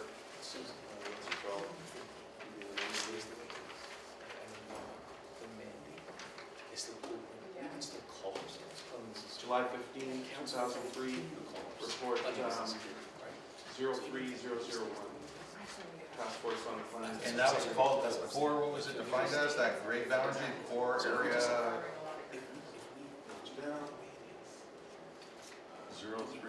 sorry. Task Force core area. And then the wider boundary was the task force area of concern. And I imagine that it morphed into this, Councillor, for services based on the amount of litter that was moved between Wellington and Victoria, that sort of thing. In the area of concern, yeah. So task force core area of concern was the header for that gray boundary? Task Force core area, and then the larger, Gray boundary from, showed James South, James North. that was the Task Force core area, and the larger boundary was the Task Force area of concern. So there was a larger area of You throw the concern. slide back up, sorry. Yeah, no, Sense, we're almost there. we're almost there. I don't think we need, I think I'm with Susie, I don't think we need another meeting here. Hopefully we don't. I haven't even had an opportunity to read. If someone could help me out and read what Lori was handing out. Well, this was another change introduced September 10th, geographical boundaries. There's a page missing, somebody didn't print page 6. Anyway, I was just wanting to show that there was changes approved in September, that it wasn't a clerk's office change or a council change, it did come through the committee. I don't know where page 6 went, but Okay. Probably with page 4. Page Wanna see it? 4 is missing. Oh, this is all odd numbers, yeah. I don't know. Anyway, But wouldn't it have been where Mary Bosch just introduced the following motion? Yeah. yeah, there's a whole bunch missing. So Mary had the motion, there was a part 1, a part 2, part 3, the James Mobility Hub on James North Strawn, that the composition, that's where we changed the composition from 2 councillors. Leave that. Or 2 Yep, sorry. councillor. Anyway, maybe I could email this to Peter and he could put it up on the screen, if anybody cares. But anyway, the details are there. Right, and that's from when? September 10th. 2014. Could you maybe just email it out to everyone again, like these minutes? Send it to Or, you. Okay. Sorry, Did I put everything up? Oh, sure, yeah. It's page 5 and 6.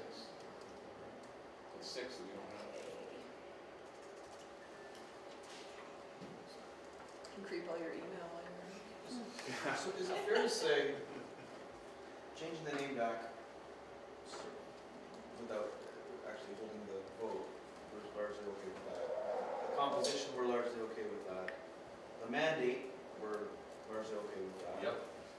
It's literally just this boundary as to whether we want it the way it was when, you know, we all started up in, was it September? For this session. Right. Or the new boundaries that we've been debating over the last 3 meetings, or to go back to a historical boundary, which is essentially what we were looking at here on the screens. Is that kind of where we're at here?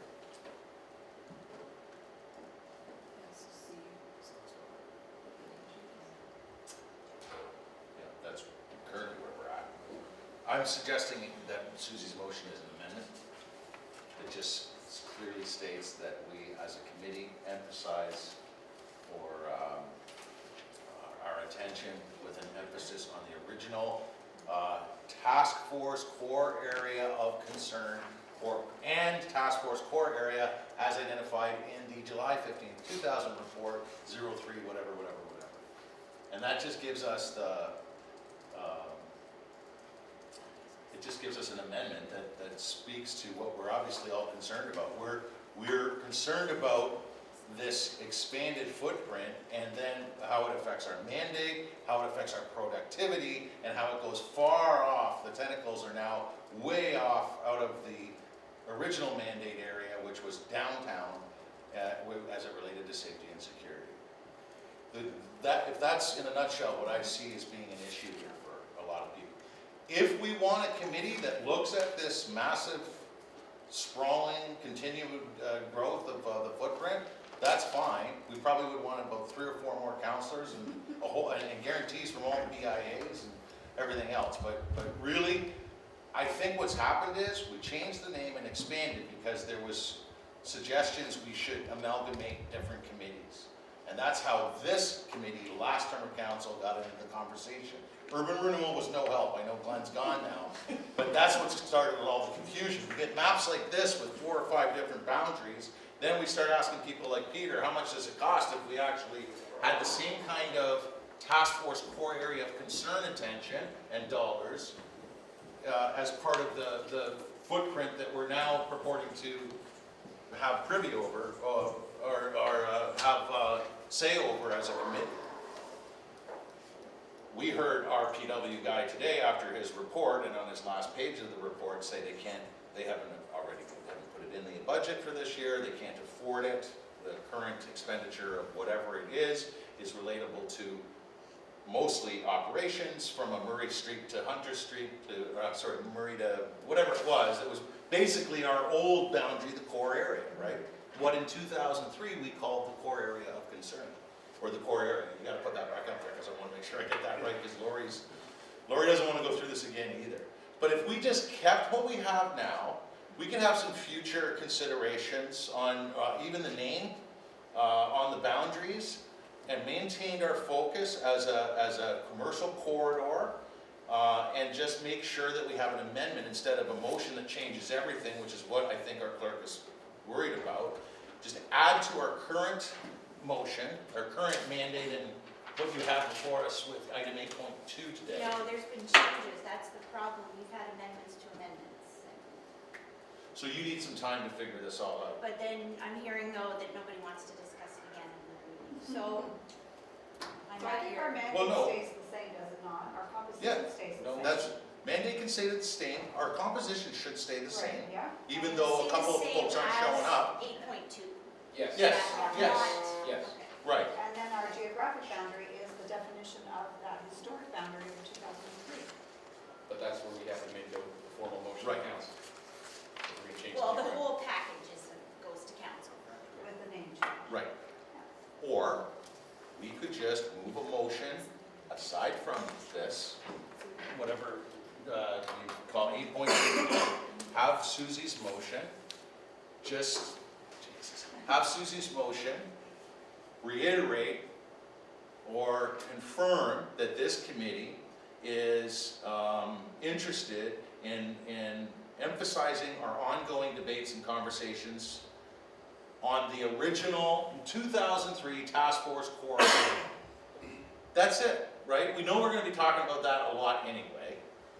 And it doesn't mean we can't now and again hear from Rachel and Cameron, who we're welcoming content from regardless, but it gets us back into having a ratified mandate, or an addition to our mandate that's before us, ratified component, and through a motion, a separate motion from Susie, that says we make sure we maintain our focus on 2003's July 15th report, Task Force Core Area.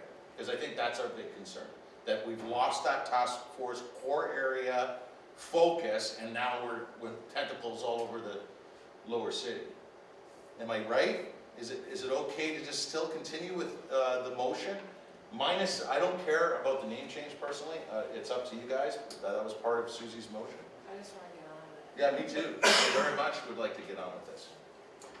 So what is the name you're deciding on? No, well, let's not deal with the name right now. Let's just deal with Susie's, I believe, correct me if I'm wrong, your intent was, let's get back to the basics and get back to our committee work that emphasizes what Peter calls in his 2003 report, the Task Force Core Area, right? Let's make sure this committee emphasizes the work on the downtown. It's in the name. Whatever name we choose, it's in the name, the downtown. Okay, so can we have, Susie, are you okay with, Susie moves, our Kathy seconds, that the committee reestablish an emphasis on maintaining attention with our work to the original Task Force Core Area as identified in the July 15th, 2003 report, 03-whatever. You okay with that, Lori? So the committee is emphasizing... I'm glad Joey's here, I'll be listening to the meeting. I don't know what that has to do with anything. What's that? I am very confused as to what. No, we're I'm jumping just around saying, on. okay, I'll simplify this. Susie just moves a motion. Forget any changes, so modifications, two or is amendments. done. No more, Okay. we're not talking about modifications or amendments. A separate motion that says, that identifies that the committee will have a mandate that emphasizes attention to the original Task Force Core Area boundary. It doesn't mean we're saying we're not going to no longer concentrate on others, but a lot of our attention and emphasis will be on the downtown, basically. There will be an emphasis to the downtown. Look, we've had reports now that we've requested as a committee from staff that talk about primary areas and whatever you call the secondary area. So that's already part of what we've discussed. And as it relates to this ratified boundary with the tentacles that goes a long way out of what this original committee was about. So, sorry, my question to Lori, our clerk, because I don't want Lori to be confused. A separate motion that just re-identifies or re-establishes the emphasis we always had to a certain geographical area. That's all. But the terms of reference have been, I don't even know how to explain anymore. Am I understanding, Lori, you correctly, that where your concern lies is that we already have a motion to amend, which is Yes. 8.2. Exactly. And if we have a separate motion that has nothing to do with 8.2, Yeah. which I support, I think what has been said makes sense, we can approve that, vote on it, and carry it, but we still have to deal with 8.2, and what do we do about Yeah. that? So are you gonna So, defeat this, yeah. just everybody vote not in? You see, you kind of have to delete this and then replace it and go back with what it was before. So would it not make, I mean, we can move, we can vote on Susie's motion, and which is sound, and then we still need to Defeat this one. amend, either defeat, but by defeating it, then we then have to, we'd have to deal with the additional counselor issue and all that, No, so I we're- understand, yeah, There's certain people who would no longer be welcome. And, yeah. So we need an amalgamation of the pre-September 10th, 2014 and this document. I think you just keep it simple. I'm telling you, a separate motion to me that just speaks to an emphasis of this committee henceforth on the original task force core area So do we in our just work. It accept? doesn't mean we ignore those other areas, it's just our discussions have an emphasis on, it establishes an emphasis on our core area. Sorry, you still have the floor, are you okay, Steve? Then my only additional question then would be the things that we have on 8.2, if we defeat it as a matter of procedure, so that we don't have to worry about it anymore, then that means we're sticking with the downtown commercial corridor task force name, which is probably okay. We still have the issue of needing to add an additional counselor, if that's what we want, and we would be sticking with the boundaries as set September 10th, 2014, and not the expanded boundaries. That would be what we would be agreeing to by defeating 8.2. So at the very least, if we would like the opportunity for Councillor Collins to join us, somebody would need to that an additional councillor be added to the composition. Perhaps that can be done at another time, but Sorry, that. It depends, like if you go back, like Steve was saying, this is the way it is proposed as, but if you go back to some aspects of pre-2014 and not others, then Councillor Collins is on it. Well, And others are off. yeah, so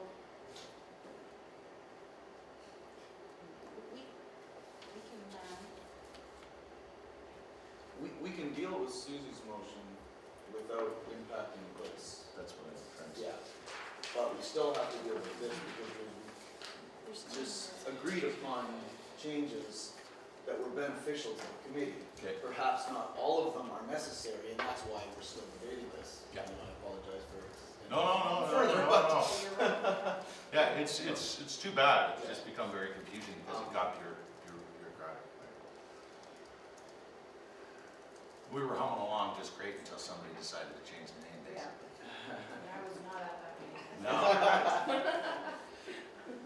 Just a quick little comment. Is it possible for Councillor Farr and Laura to talk about this before our next meeting? Yes. And come back with a very simple suggested motion that could be made to address what you're well aware we're all concerned about. Yeah, I'm fine with And deal with it so that it can go, we can just say, yes.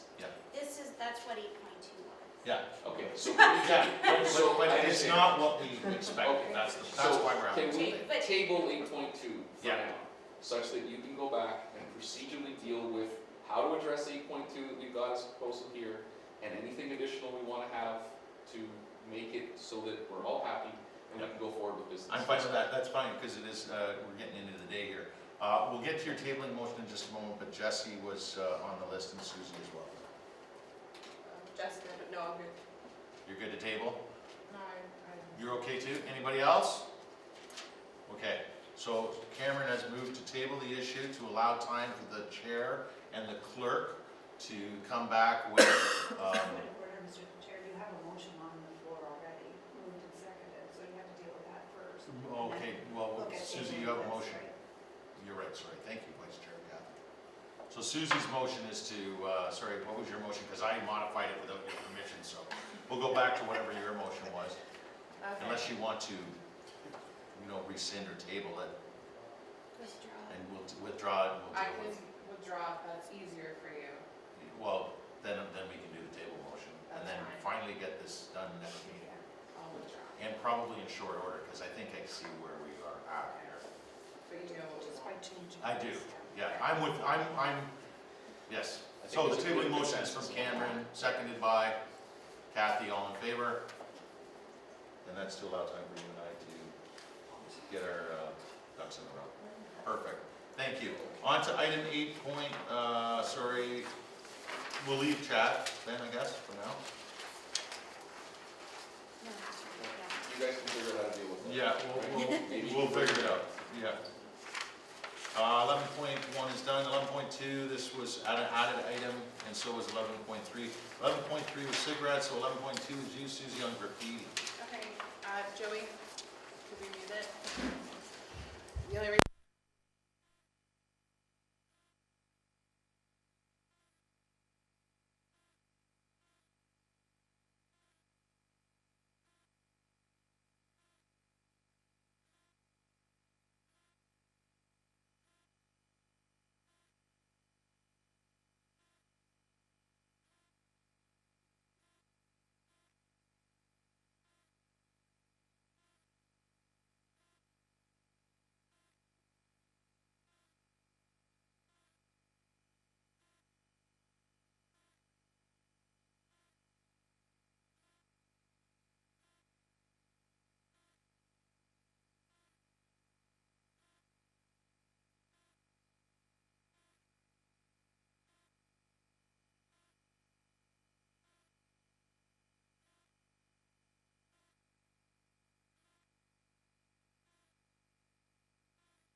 DCCTF, because I'm short for respectfully request Hamilton Police Services to address,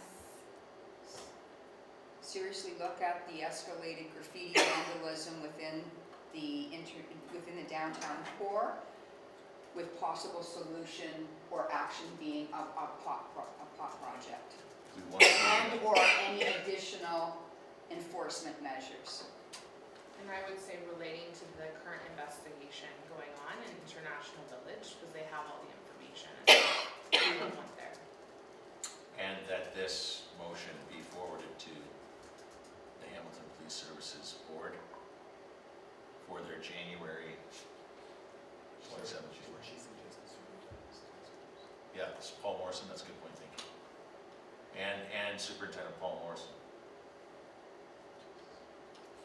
And we'll get you to read your shorthand back to us in just a moment. Is there anything, it's not that short post, it might take me a few minutes. is there anybody else who wants to add to this motion?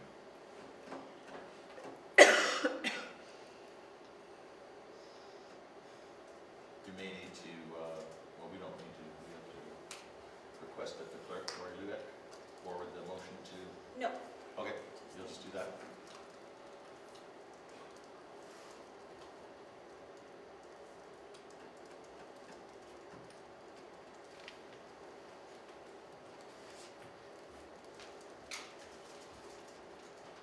Susie, can you offer follow-up on tomorrow's update you're going to receive from HPS to Lori, and she can shoot it to us as a committee so we know where they are? Okay.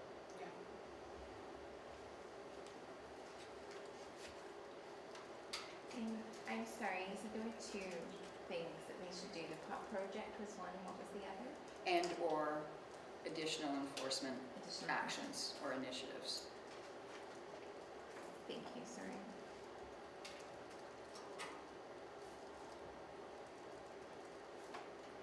And what does pop? A problem-orientated policing project.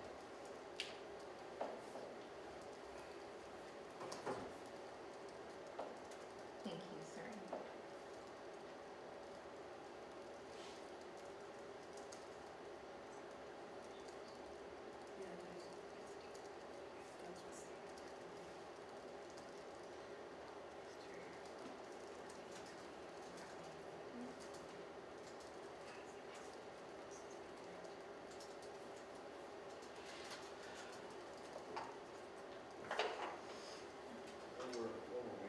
Susie, could you bring us up to date? I can, do you want me to review what I have? It's Sure. very rough, very rough. So the Downtown Commercial Corridor Task Force respectfully requests the Hamilton Police Services to promptly and seriously look at the graffiti in the downtown core. In brackets, specifically that recently received in International Village in December and that is being looked into. Investigated. Investigated, thank you. Currently investigating.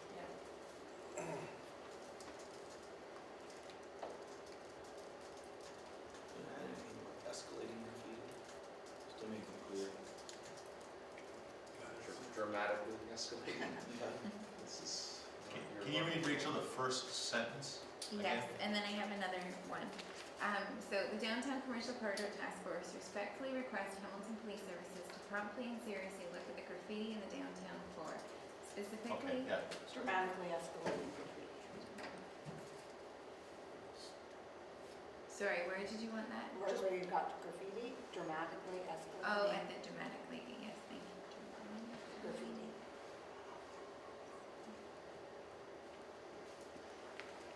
So the Downtown Commercial Corridor Task Force respectfully requests Hamilton Police Services to promptly and seriously look at the dramatically escalating graffiti in the downtown core, specifically that recently received in International Village in December and that is currently under investigation.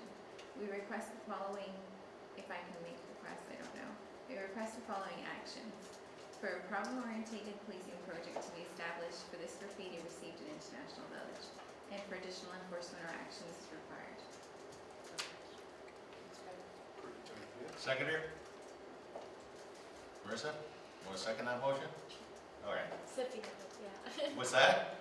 First name Sophia, last name Mary. Oh, okay, sorry. I put a big comma there. No, there you go. Sophia, you're on the board Yes. as the secretary. Thank you, Rachel. All in favor? Any opposed? It's carried.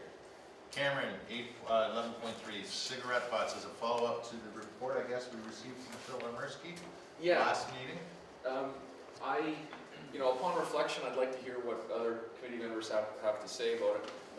I appreciate the input we had from the bylaw about it. I'm of the opinion, I went away thinking about it, I'm of the opinion that educating, putting public dollars towards, or applying for public dollars, whatever, towards educating smokers in Hamilton, that smoking, throwing your cigarette butts is the same thing as littering, is not really an effective use of resources. I just don't see it. This is an ingrained habit. If we want to have that kind of education campaign, I think it has to be at a much bigger macro level. It's either provincial or national level. It's out of the scope of what we can consider in Hamilton. I don't think allocating $20,000, $100,000 to this is going to, I can't see it, how it would affect the program. So whether we are going to try to allocate current budget or apply for budget as was suggested for, there's other programs, sure, we can try to do that, but I don't see it as that effective. Myself personally, I would like to hear what other people have to say about it. I strongly believe that although we currently, as our one of the officers of the committee has mentioned, that we currently do not have a budget to allocate bylaw officers' time to litter. I believe strongly that this is something that we should make a proposal to council, or however we're supposed to do it, to consider doing that. And specifically targeting cigarette butts. This kind of blitz, similar kind of blitz happened, I know, in the last couple of years, where bylaw officers went to public parks, and there was no public education campaign that necessarily went along with it. There was any big thing. It was officers went to parks. They told individuals, you smoke like this, some period of time from now, you're going to get a ticket. Right now, we're warning you. And then they went around and gave tickets, and they were those officers that wasn't like, they weren't handing out 50 tickets at a soccer game. They were handing out maybe 1 or 2. And as far as I know now, when I'm at a soccer field, nobody's smoking. It was very effective. And they don't need to keep handing them out. Everyone knows now a officer could walk by any time. It might be not even once this season, but they could, and nobody's smoking. So my concern, my suggestion is, and again, I love the input from other members of the committee, I would like to see some tickets being handed out for people throwing cigarette butts. Specifically, warnings ahead of time, going to the media and saying there is going to be this kind of blitz, we are going to give warnings for some period of time, and then there's going to be actual tickets. I think that would be very effective. Because right now, I'm on the hook basically every day in front of my business and in front of other businesses. City staff, public works is telling me, this is guys on the ground, there is no way they can pick up cigarette butts. When they go and pick up litter, to pick up a cigarette butt, they have to squat down on their hands and knees and pick up each individual butt, which is exactly what I have to do. It takes a lot of time, and as Kathy mentioned later on in that meeting, this in particular is an eyesore that people notice when they come to downtown. Cigarette butts in particular. All of us, I don't think we see that much litter. We see maybe dumping that's happening, and that's, away from litter. That's dumping.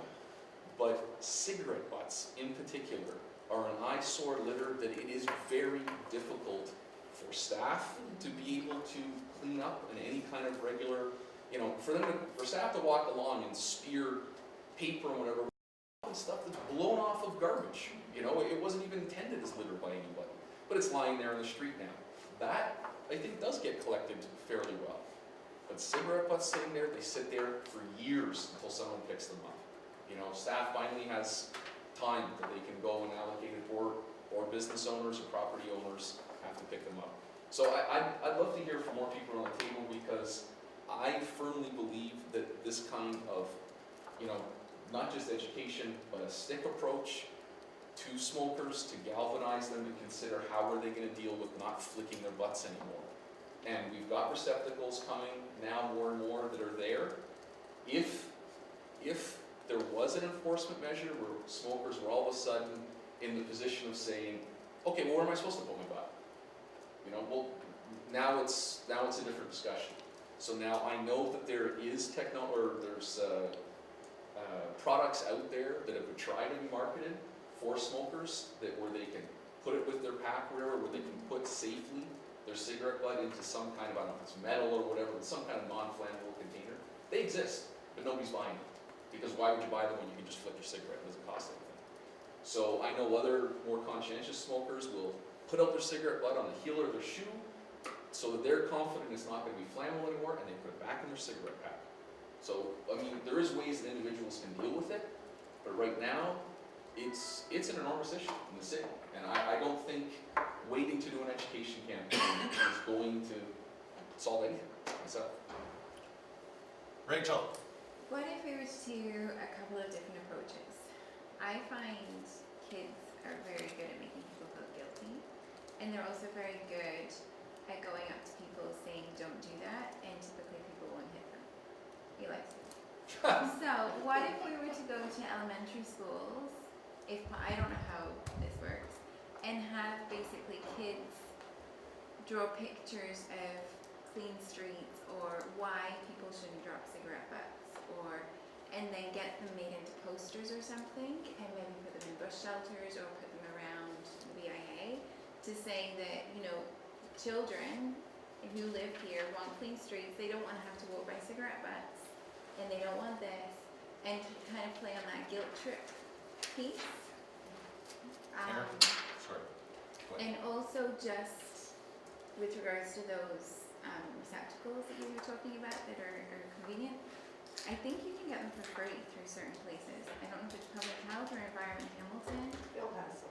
Yeah, and you can get loads. And if we are to do some form of, you know, here's your warning, but here's also something to put it in, to give them that alternative, I think might be appreciated more than here's your warning, figure out how to fix it yourself, and you're going to get a ticket next time.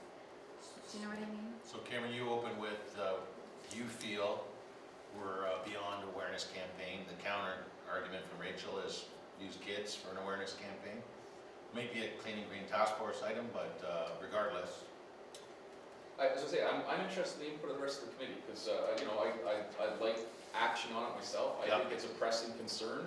I think education campaigns are wonderful, and I mean, it's another aspect of an education campaign. I mean, so sure, great, all the education, I'm not against an education campaign at all. I just think the stick in this situation is worth trying, because we haven't tried it. Has your working group already discussed this? Not yet? Okay, Susie, then Kathy. I think just to peel it back another layer, and I agree with what Cameron's saying, but I think if there's no cigarette receptacles to put cigarette butts in, then how do people dispose of them? Which I know is historically the issue in my DI. So maybe it's a matter of having more cigarette receptacles available in downtown Hamilton for people to use that are, I mean, the ones we had before the cylinders, you didn't even know what it was. I mean, we talked about this on this committee time and time again. I know the new ones are rolling out, but maybe it's something looking down the line that we need more funding for more of those around downtown, so that there's more options for people to put them in their receptacles, because if it's not right in front of them, they're just gonna put it. Yeah, there's a secondary option as a former smoker. It's not hard to do, and actually Cameron kind of alluded to it. You don't even have to use the base of your shoe or anything, you just kind of roll. Once you're done the butt, you roll the tobacco and hot ash. That's not pollution, it just blows away with the wind, it's tobacco and hot ash. And then you put the butt in your pocket, and when you get to a garbage or something, that's what I used to do. I must admit, now and again, from the old days, sure, but very rare. In fact, I've smoked in front of Cameron before on James Street South, and I was very conscious of doing this. Most smokers, you really just kind of play with the end of the butt once you've done the butt. All that stuff falls out, and then you have that pollution piece that never. It's not biodegradable. It's not biodegradable unless someone picks it up. It's there forever, as Cameron said. you put that in your pocket, and then when you go, you can throw that into the garbage when you find a garbage. But I always, as a smoker, almost avoided the argument that we solve the problem by putting cigarette receptacles everywhere. Most smokers know that they don't need to flick it and pollute. They just do because they always did. And I'm with Cameron. There's this mentality that they're not polluting, that they don't normally, they're not litterers in any other capacity other than when they have I'm cigarettes. just providing feedback of what I've heard. from Yeah, smokers well, in my from community. smokers, Yeah. they say, well, I wouldn't My flick it if I boyfriend had a is smoker, receptacle, and really? He cannot find a receptacle to put his butts in. Yeah, it's not hard to put a cigarette butt out and keep that part that is Yeah, not it's not. But it's biodegradable. also easy to put your garbage at the curb and people You're just still getting do that. excuses. Yeah, exactly. If I Okay, sorry, I jumped the queue, and the queue had Kathy next, then Peter, then Kelly. Respectfully, I was before Peter, but Go ahead. Well, Kathy's next, then Kelly, then Peter. And Mr. Chair, I think the issue around the cessation of smoking in public parks was that there was a bylaw that said you could no longer smoke in a public park. Right. Can we put a bylaw in place or an instruction in this commercial downtown task force zone to ban Which zone is that? smoking Can you on identify public that? streets? Okay, yeah, And- well, Kelly's next, so she can Because answer. then, that would give us the teeth then Yep. that says, okay, you cannot smoke in this particular area, so education is going to be primary. It Yep, says, okay, you cannot smoke in this area anymore, so if you start smoking, but you can't go- litter in that. No, smoking. I'm saying smoking because that's where the bylaw comes in. It says you cannot smoke in a public park anymore, so therefore you have to be Well, able you can't, to I'm not give you trying, the I wasn't suggesting that the conversation go that broad, I was just saying, there's already a litter bylaw, That's right. so that can be enforced. There's already a litter bylaw. You're talking about a whole different level. These Well, are people that are You're getting forced rid of- onto the sidewalks now And because they can't what's smoke on patios. What's the and- percentage of population that smokes? It's less than 50% now. So, It's 49 now that I quit.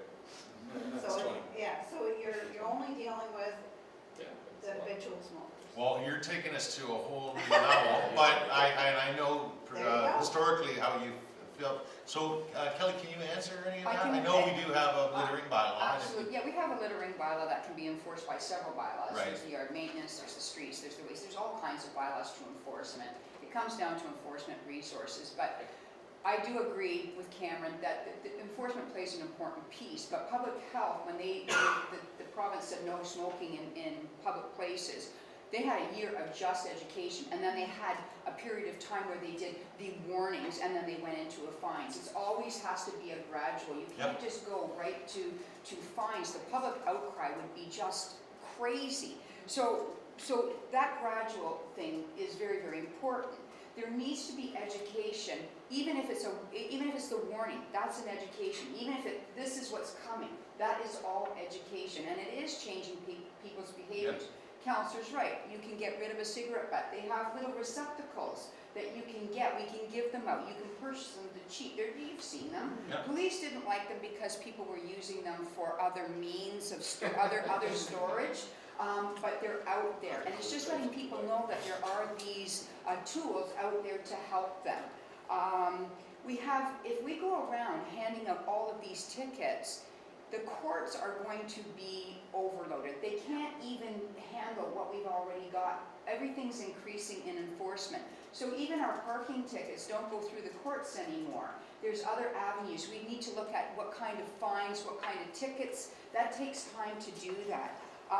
The other thing is and I've done a lot of big education campaigns, snow, graffiti, they've gone big blitzes, the word's getting out there. The reason I did them is because when I first started and we issued an order for graffiti on private property, I was ripped to shreds by a property owner, and thankfully, because they said to me, how dare you make me clean graffiti off my property when the city isn't looking after their own assets.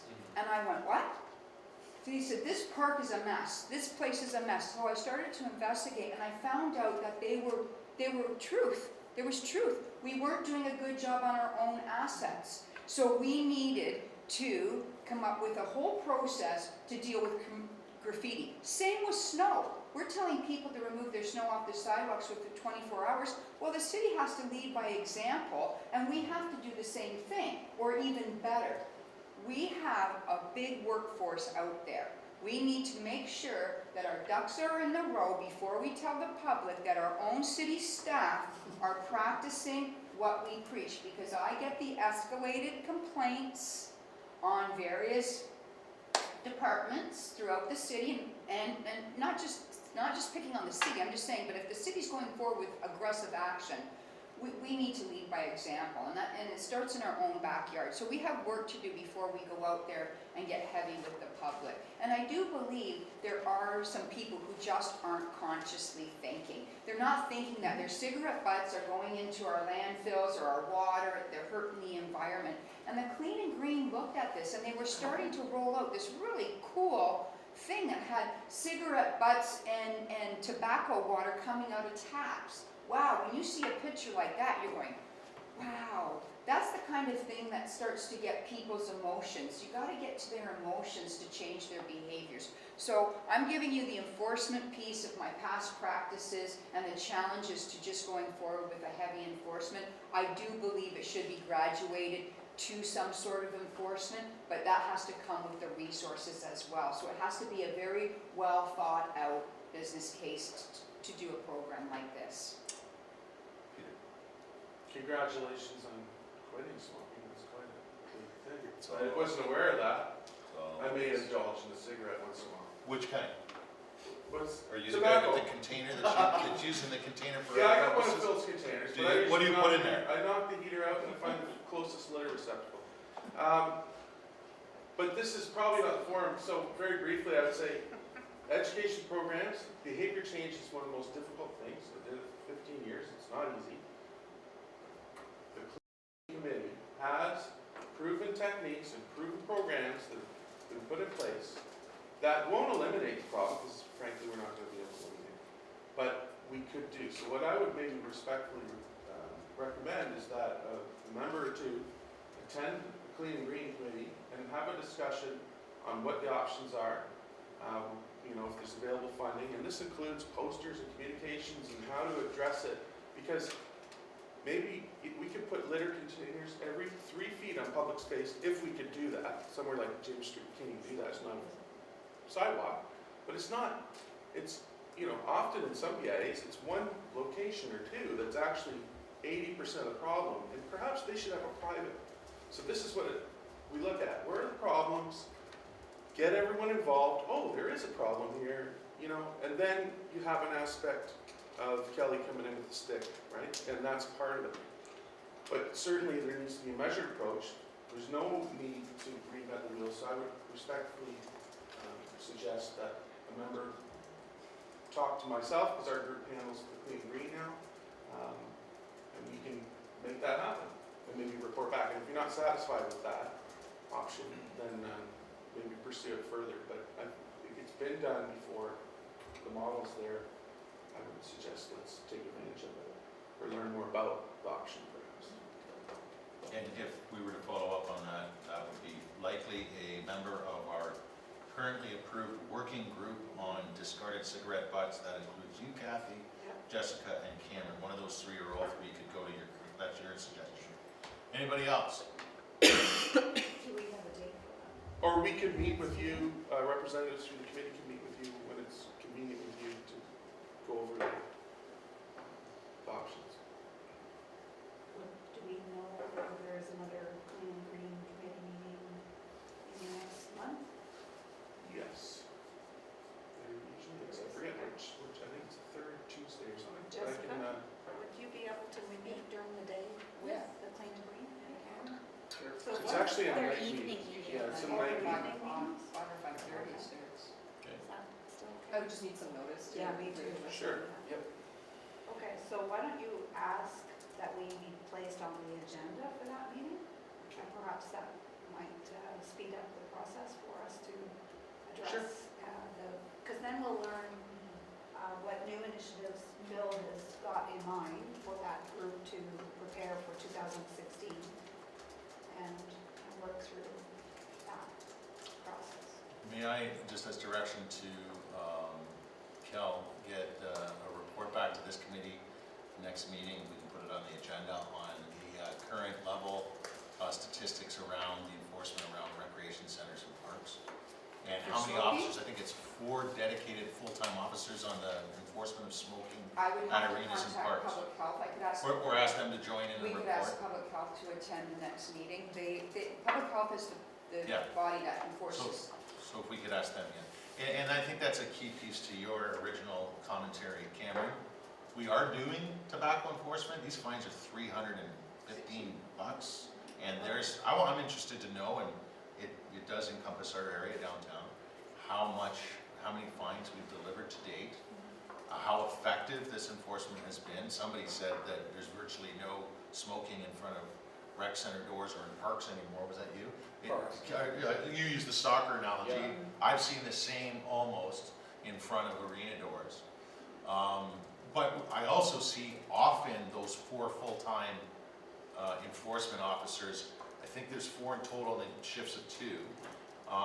That's 4 FTEs that if it's so effective now at rec centers and parks, if we were to contemplate the radical, I'll call it radical Kathy Druitt, Cameron Top approach emanating through this reporting body to council, where we someday go and enforce littering, cigarette butts, those officers may be the ones that we try to tap into.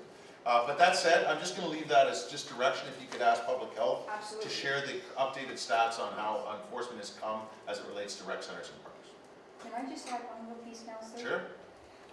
Just a thought too. I mean, Hamilton, we are becoming the place for special events, and we're growing, and it's really a wonderful thing. We have all these people coming to our city from out of town, and not everybody knows our bylaws. So the one thing I want to put out there, when I was in New Orleans in March, their streets were so clean, I couldn't believe it, and actually stopped a waste collection person to talk to them, and they had cigarette receptacles everywhere, and we said, this is amazing that you are able to keep this street so clean, because I was in it the night before and I saw how bad it was, how beautiful. People are really following rules. And he looked at me and he said, are you kidding?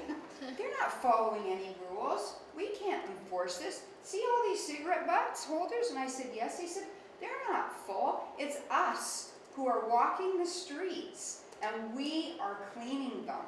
We go all night long, up and down, and they were everywhere, but their streets were immaculate. So the perception was that maybe people were doing the right thing, but the reality, because people are from all over the world coming to such a wonderful place, not even thinking, not to mention the alcohol. I'm just putting it out there that, you know, these are things that also have to be considered, that maybe we need extra Sidewalks. yeah. Taken out I'm just saying, it's a combination. I mean, you might think that it's easy just putting a bylaw forward and giving all this education, but Hamilton's growing and we're gonna be a great place. We are a great place and more people are coming and they're from out of town, and you don't have signs everywhere that say, you know, don't litter your cigarette butts. Could we? Cameron? Yes. Hal. Just if we, in the request you made, I'm not sure if it would be just Kelly or who would deal with it, to give us an idea of, like, I think it kind of goes to what you asked for, but give us an idea of what kind of cost we'd be talking about in order to do something focused on a downtown core only. Yeah. But it'd be bylaw officers that, like, I'm assuming that's what the budget, if we're going to have enforcement of the littering bylaw. I'm not talking about a different bylaw. I'm not talking writing a new bylaw. I'm not talking about new signage, anything. You've got whatever signage we think that people need to be notified you're not supposed to litter. Everybody knows that, right? That's litter. So I don't think cigarette smokers need any more knowledge. They know they're not allowed to litter. Period. Right? They just, for some reason, think it doesn't count. I don't know why. So, my request then is just what I have perceived as a very successful campaign of stopping smoking in public parks. Whatever amount of money was allocated for that, however that's however that happened, what kind of approach, based on that kind of allocation of officers, would it take to address a blitz here? And again, I don't think in a large part that, you know, when you, like, I don't know how it was done with these officers. Did they blitz it? Was there more time allocated last year than is now gonna be predicted for this year? And you're using those officers differently now? You know what I mean? Like, in order to me, it changed behavior dramatically. And because it's not, the thing is, it's not changing people's behavior from smoking. I'm not suggesting that, right? That's a completely different type of behavior you're changing. This is people who already know that you can't litter. They already know that. Yeah. So, anyway, what would it cost? So how about that staff from municipal law enforcement and public health be requested to report back on the enforcement and aspects and success thus far on our current City of Hamilton smoking ban on recreational properties, including rec centers and parks. So you can ask, is that good? Because then you'll get that breakdown, how many officers, how much does that cost? But okay, yeah, but in terms of, I just want to have, I'm not sure how those numbers will end up being presented, but just as so that we can use that information and it can be presented in a way that we can understand what we'd be, if we made a motion to council or whatever, what kind of money would we be asking for to be allocated to do this kind of. Or we have the opportunity with this report to contemplate if we head in that direction, which is, I shouldn't say radical, but it would be something we've never anticipated or contemplated before. What is a reallocation of the current four full-time tobacco-only enforcement officers? What would that look like? So that would be at no cost. You say, all right, you know what, you really cleaned up the front of Shadok Arena. We now want you to spend 2 hours on James Street 7. Sorry, Sophia. Yeah. Yes. Just going back on what you said about the education, has that been on the radar? Has there been an official education campaign started along the cigarette butts? The Clean and Green have always had it on their radar. It just comes down to the resources, because education campaigns can be quite costly, but it's using your resources effectively. And Public Works certainly does have some assets that, you know, there could be more cost-effective advertising done, like on your their containers sometimes have opportunities, their garbage trucks have opportunities. There's always different opportunities. So it's looking at those opportunities, yeah, but it has been out there. Okay. Yeah. And if we ever went in the direction of even in the downtown core area enforcing littering with cigarette butts, mainstream media is going to be all over that. I mean, we would get a lot of free publicity. Mind you, it would be that would all start with a major educational campaign, which we did with the parks and the rec centers. It could be almost like a free education campaign. All you're going to do is reiterate what the program is. It's littering, period. Don't do it. The individual can decide how they're going to deal with it. It's on them, right? They're choosing to smoke. They're not allowed to litter. Right. So that doesn't mean this city, we're doing a nice favor of having receptacles there as much as we can, but there's other ways they can deal with it individually. You know, they can get these little receptacle things they carry with them, you can put up the heat or whatever. Well, Right, there's it's on ways we've dealt with cleaning it up with the street sweepers. Yeah, but that, James North, yeah, with the permeable tree bases, right? Sure. You couldn't get at the cigarette butts at tree bases, which were essentially, and in still many parts of the downtown, considered outdoor ashtrays. We talked about that in front of your place, right? yeah, yes. So there's also ways we can address the issue of cleaning up discarded butts. But you also From a have to public keep works in mind, perspective. different enforcement bodies have different powers of authority. Police have different powers than bylaw officers. We cannot demand people's ID. We cannot Yeah. detain people. I don't know what public health, but they are allowed to give out, I'm sure they have the powers to be able to do that. No, public health have the same powers, I've already talked to the tobacco officers as your MLE officers. Okay. If someone So there's says, challenges. my name's Joe Smith, my ID's in the car, I'll be right back, and they never come back, public health has no extra authorities from your municipal law enforcement. And we're done then. for that, Yeah, but right? they've also made a killing Oh, on yes. these 350, there are lots of people saying, here's my ID, Yes. and getting a $315 Because they fine. don't know they don't have to give up their ID. Right. Just And as once- there would be if we littering once that cigarette gets out. butts. Once that gets out. Oh, yeah. Wow. Anyway, I'm very uncomfortable talking about this as a recent ex-smoker. be honest with you. Okay, so we have a bit of direction. Members of the current subcommittee will visit with Clean and Green at their next meeting, I guess. Kelly and Public Health, one of her friends there, will report back to us an update at our next meeting of the Task Force on Cleanliness and Security, or Downtown Corridor, whatever we want to call it. Our task. At our next meeting, we'll get an update on how the current enforcement is working and statistics therein with respect to the bylaw on rec centers and parks. Okay? Anybody else with new business? Move to adjourn. Moved by Cameron, seconded by Jessica. All in favor? Any opposed? Thank you. Are you going to deal with this right now?